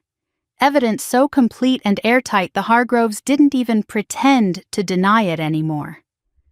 Gerald swung toward his daughter. Amber, what did you do? Amber collapsed onto the sofa, staring at nothing, her entire face slack. I didn't think... That, Margaret said sharply, is the problem. You didn't think anyone would stop you. Silence settled thick as storm clouds before a downpour. I could practically feel the air pressing down. Finally, Margaret gathered the documents into a neat stack. This petition, she said, tone steady, is now legally null. It will be dismissed with prejudice. That means you cannot refile against Olivia, ever. She wasn't done. All of this documentation, she gestured to the mountain of evidence, has already been submitted to the county prosecutor's office and the Elder Protection Division. Amber jerked upright. You can't. I can, Margaret said, and I have. Marjorie surged forward. You can't ruin our family over a misunderstanding. A misunderstanding, Margaret repeated, her voice rising for the first time. You tried to steal her home, her assets, her life. Tyler stepped in front of Marjorie, hands raised. We can fix this. We just need to calm down. Daniel shook his head. No, Tyler. You can't fix this. You chose the wrong side. Amber's breathing hitched. Daniel, please. He didn't look at her. He looked at me. I'm sorry, he said softly. He meant it. And for a moment, tears pricked behind my eyes, Because after everything, he was here, standing with me, fighting for us. Amber seemed to break then. She twisted toward him, desperation etched in every line of her body. "You're my husband," she whispered. "You're supposed to support me." Daniel barely blinked. "I'm supposed to support what's right, and you stopped being right a long time ago." The silence that followed felt like the final crack before a structure collapses. Margaret closed her briefcase. "This meeting," she said, "is over. Leave the property immediately. Any further contact with Olivia will be handled through legal channels." Gerald sputtered. "You can't throw us out." "I can," I said softly, "and I am." Amber stood slowly, her expression hollow and trembling. "This isn't over," she whispered. "Yes," I replied, turning toward the door. "It is." I opened it wide, letting in the late afternoon light that felt warmer than anything in the room. "Goodbye, Amber." She walked out first. Her parents followed. Tyler lingered a moment, looking like he wanted to say something, but chose not to. And then they were gone. The moment the door shut behind them, my shoulders collapsed, my breath shaking out of me like a storm breaking. Daniel stepped beside me. "Are you okay?" "For the first time," I whispered. "Yes." Margaret placed a hand on my back. "It's almost over, Olivia. The next step is the hearing. But they won't be the ones on trial." I turned toward her, heart pounding with a mixture of relief, grief, and something stronger, resolve. "Then let's finish it." The courthouse smelled faintly of old paper and polished wood, the kind of scent that clung to hallways where people came to lose or reclaim their lives. I stood just inside the entrance, my palms cold despite the warmth of my coat, watching strangers drift past me toward their own hearings, their own battles. For a moment I felt like one of them, just another person pushed into a storm she didn't ask for. But then Daniel arrived, and the moment he stepped through the doors, something inside me steadied. He looked exhausted but determined, his jaw set in a way I hadn't seen since we were kids, and he used to shield me from the neighborhood bullies. Today, though, he wasn't protecting me from playground cruelty. He was here to protect me from the sister who had tried to dismantle my entire life. "You ready?" he asked quietly. "No," I said honestly. "But I'm here." He nodded and touched my shoulder. "That's enough." Margaret found us minutes later, her arms full of folders, binders, and a thick leather portfolio. She moved with brisk confidence, her heels clicking against the marble floor in a rhythm that reminded me of a metronome, steady, precise, unwavering. "Olivia," she said, placing a reassuring hand on my arm. "Today is about clarity, not fear." Daniel's shoulders straightened at her words. "Amber's side filed no counter-evidence," Margaret continued. "None. They're walking in blind." "But she'll be there," I murmured. "I know she will." "Oh, she will," Margaret confirmed, "but she won't be prepared." The courtroom assigned to us was small, just enough rows for perhaps 20 people, and that morning only a handful of observers filled the benches. I recognized none of them.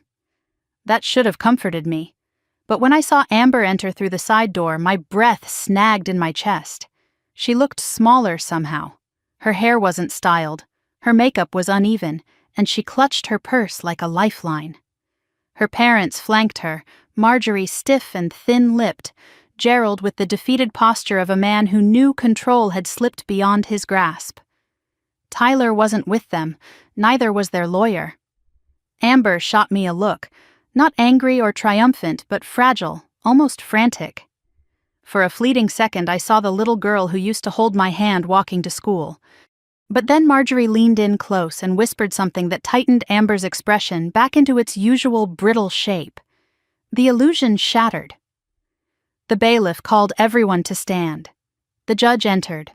A woman in her late 60s with silver hair pulled into a smooth bun, eyes sharp behind wire-rimmed glasses. Judge Hallbrook. Margaret had described her as strict, perceptive, and famously intolerant of manipulative guardianship filings. Perfect. We sat. The judge flipped open a case file. Hearing on petition for protective guardianship over Olivia Hart, filed by petitioner Amber Collins. Counsel, please introduce yourselves. Margaret rose smoothly. Margaret Reeves, representing Ms. Hart. Marjorie stood abruptly, dragging Amber with her. We're representing ourselves, Your Honor. The judge gave her an unimpressed once-over. Noted. Do you wish to call witnesses or present evidence? Yes, Marjorie said quickly. We'd like to start by explaining the emotional instability Olivia has been showing. Mrs. Hargrove, Judge Halbrook interrupted, you are not the petitioner. Your daughter is. She'll speak for herself. Marjorie froze mid-sentence. Amber slowly pushed herself to her feet. Your Honor, my sister has been unpredictable. Stop, the judge said. Do you have medical reports, psychological evaluations, or testimony from licensed professionals to support this claim? Amber blinked. I have personal observations. That is not sufficient grounds for guardianship, the judge said sharply. What other evidence do you have? Amber opened her mouth, then closed it. Well, she finally stammered, there have been concerning behaviors. Forgetfulness, paranoia, erratic decisions. Documented where? The judge asked.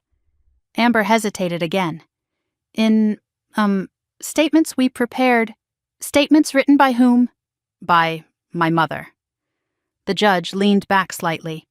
So, no professional assessments, no documented incidents, no police reports, no welfare checks, no medical diagnosis. Marjorie cut in, voice rising. Your Honor, we know Olivia. We know something is wrong with her. She's isolating herself. Refusing to sign over property is not grounds for guardianship, the judge said bluntly. Gerald stood next, face reddening. We're trying to protect her from making foolish choices. Judge Halbrook raised one eyebrow. Such as? Keeping a large estate entirely under her control, Gerald said. She doesn't understand the financial responsibility.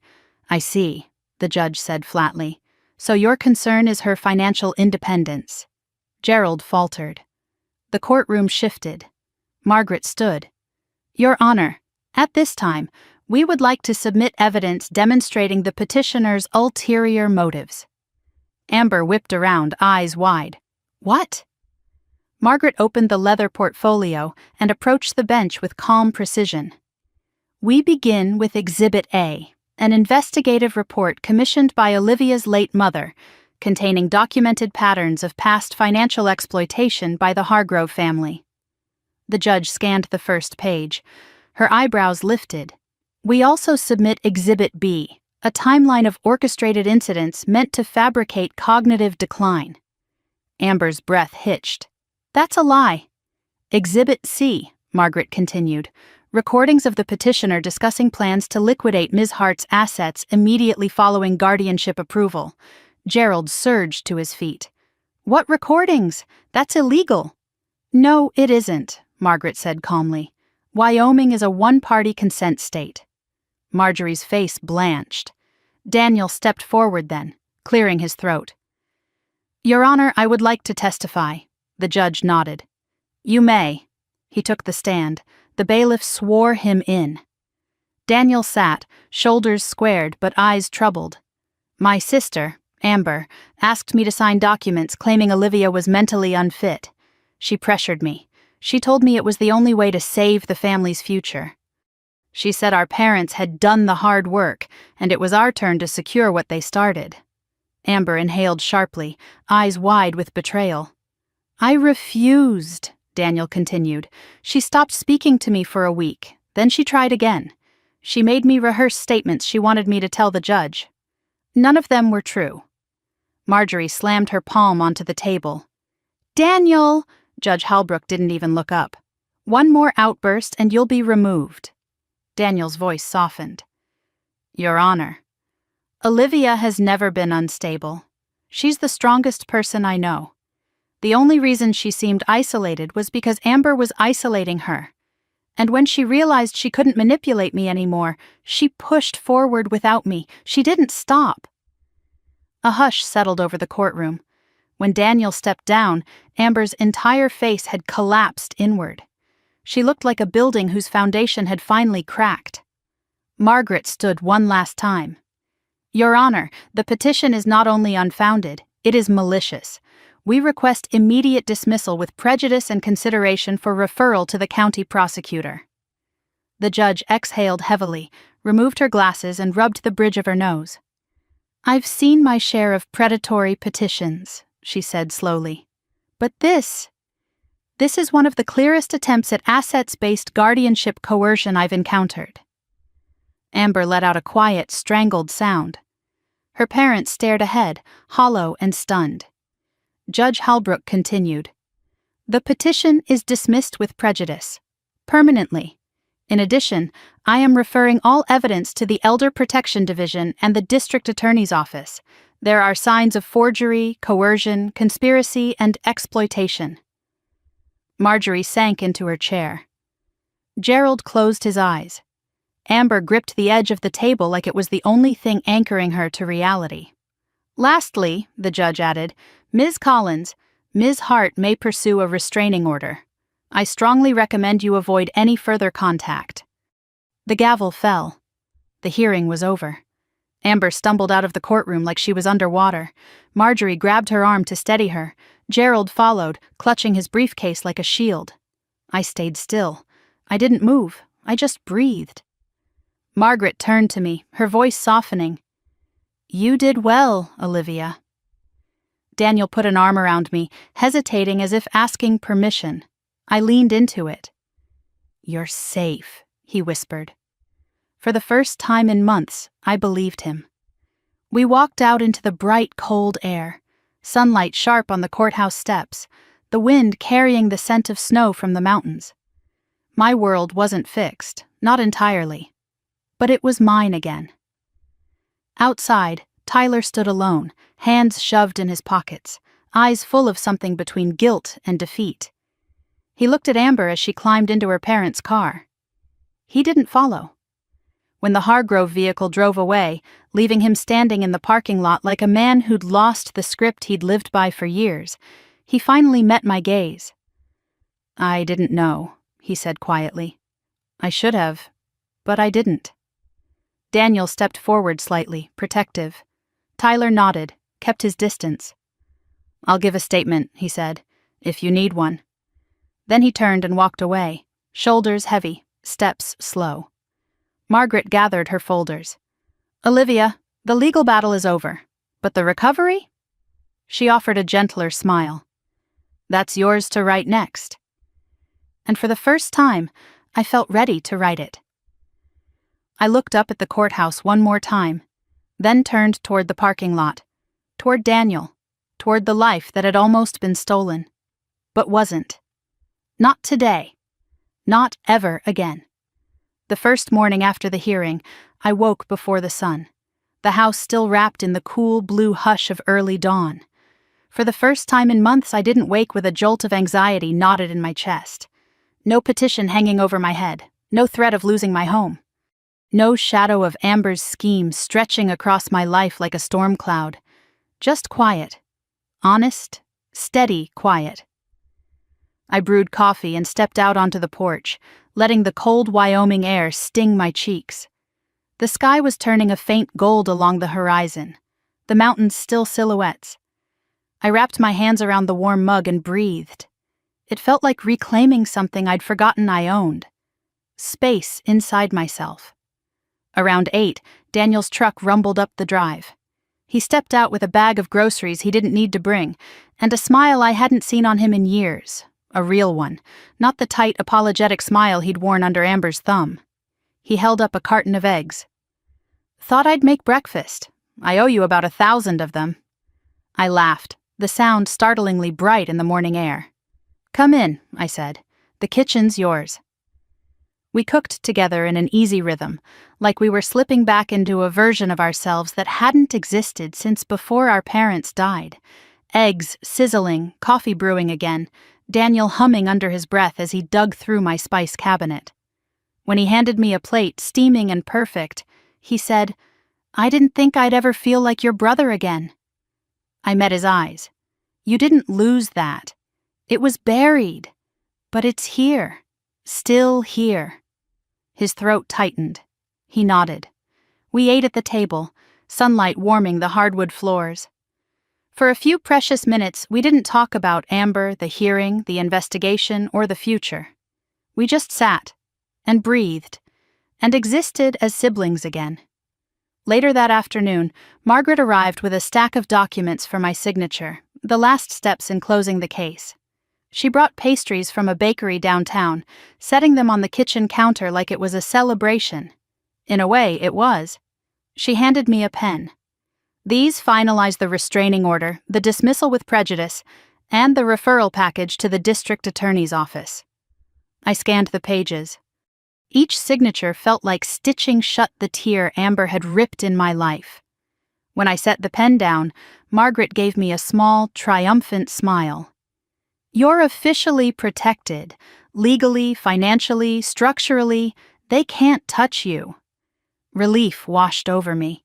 Not loud or overwhelming, but deep and quiet, settling into my bones. "Thank you," I whispered, "for everything." Margaret shook her head. "Thank your mother. She saw further than any of us." My chest tightened at the mention of her. Every step of this fight felt like following a map she'd drawn, each defense she'd built becoming a lifeline I didn't know I'd need. "I wish she was here," I said softly. Margaret touched my hand. "She is. In every page of that trust, in every warning she documented, in every protection she built with you in mind." I swallowed against the ache in my throat. She was right. Mom had been here long before Amber ever showed her teeth.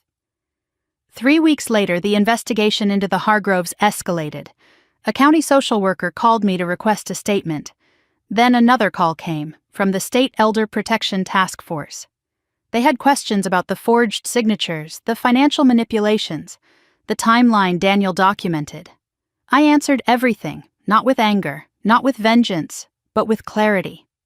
Amber's actions were wrong, documented, intentional, and part of a larger pattern echoed in the investigator's report from years ago. A pattern that needed breaking. Then came the unexpected. A letter addressed to me arrived from Tyler. I found it in my mailbox one evening. The envelope slightly crumpled like he'd been nervous even putting it there. Inside was a handwritten note. "Olivia, I'm sorry. I didn't know how far they were willing to go. I didn't know how much they'd already done before I met Amber. I should have questioned more. I should have protected Daniel. And you. If the investigators need anything, I'll cooperate. I hope you find peace. Tyler." I read it twice. Then tucked it away in a drawer. Not forgiveness, not reconciliation, just acknowledgement. A small, quiet closing of a door I didn't need open. Amber didn't write. Not once. I heard through Daniel that she'd moved back in with their parents while the investigation unfolded. Marjorie and Gerald's finances collapsed completely. Foreclosure finalized, savings drained by legal fees, their facade of wealth stripped away. The distance between us didn't sting the way I thought it would. It felt like a necessary boundary, a line I should have drawn years ago. Meanwhile, Daniel and I began rebuilding something real. He came by every few days, sometimes to help repair the barn roof, sometimes to bring food, sometimes just to sit on the porch where the afternoon sun turned everything warm. He started therapy. He joined a support group for people recovering from manipulation by controlling partners. And slowly, he began finding his own voice again. One evening, as we sanded down a set of old wooden chairs for refinishing, he said, "Mom would be proud of you." I paused, wiping dust from my hands. "Proud of us." He smiled. "Yeah, proud of us." As autumn slipped toward winter, the house that had once felt so large and hollow began feeling alive again. I reopened my mother's vegetable garden, clearing the weeds and turning the soil. Daniel built raised beds. We planted winter greens under cold frames. The first sprouts appeared in early frost, a small, stubborn promise of renewal. On weekends, I drove into town for the volunteer training sessions I'd signed up for. Margaret had connected me with an elder advocacy network. They needed speakers, mentors, and community liaisons, people who could spot warning signs before harm was done, people who had lived through it, people who could stand with the vulnerable and say, "You are not alone." One afternoon, after a long meeting with the nonprofit board, Margaret met me outside with coffee in hand. "You're a natural," she said. "They're lucky to have you." I sipped the coffee, letting the warmth sink into my fingers. "I don't know about that." "I do," she replied.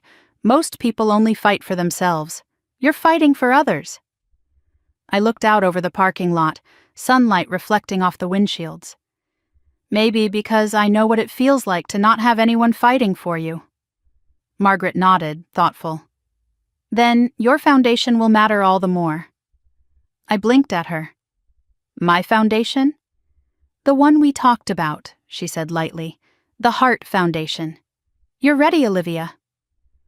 I felt my pulse thrum softly at the idea, protecting others the way my mother protected me, building something strong and enduring, turning pain into purpose. "Yeah," I said quietly. "I think I am." We launched the Heart Foundation 3 months later. A modest beginning. Legal resources, financial education sessions, community outreach for vulnerable adults. Daniel volunteered to help with data management. Margaret joined the board. A retired investigator offered to consult pro bono. People reached out from across the state, then beyond. Some wanted help. Some offered help. Some just wanted to share their stories, to say out loud what they'd held in silence too long. Every message reminded me why this fight mattered. Why Mom built a fortress around me. Why I was meant to open its doors for others. Winter came early that year, snow dusting the fields, the mountains turning silver, my house glowing warm against the cold. On the anniversary of my mother's passing, Daniel and I drove to the cemetery with flowers, yellow chrysanthemums, her favorite. We stood by her stone in the crisp winter air, breath turning white. I knelt down, setting the flowers gently against the base. "Mom," I whispered, "you saved my life. More than once." Daniel rested a hand on my shoulder. "We're okay now, because of you." The wind stirred the edges of the bouquet, lifting a few petals. I closed my eyes, letting the peace settle in my chest. A peace I hadn't felt in years. A peace she had wanted for me. When spring came, I reopened the porch windows and let the fresh air sweep through the house. I planted new rose bushes along the fence line. Daniel helped install solar panels on the barn roof. Volunteers visited the property to discuss hosting community workshops. The house became a place of healing, not just for me, but for others. A place where people came to feel safe. A place where something dark had almost happened but didn't. A place where love, protection, and resilience were not just memories, but living things. And sometimes, as the sun set over the fields, turning the sky pink and gold, I felt something warm in my chest, something like my mother's hand resting lightly over mine. A reminder that storms can take many things, peace, trust, relationships, but they can't take who you become after surviving them. They can't take the strength forged in the aftermath. They can't take the purpose built from the ruins. This story began with a dinner invitation meant to humiliate me, meant to weaken me, meant to break me. Instead, it revealed the truth. It exposed betrayal. It rebuilt a family. It awakened a fight inside me I didn't know I was capable of. And it reminded me that the people who underestimate quiet strength often learn too late what it can unleash. If you've stayed with me until now, thank you, truly. I'd love to hear from you. Tell me which moment stood out the most, or share your own story if you've ever felt taken advantage of by people you trusted. Your voices shape the stories we tell next, and your support helps this community grow stronger every day. Don't forget to like, comment, and subscribe so you never miss the next chapter. I'll be here, ready to tell it with you.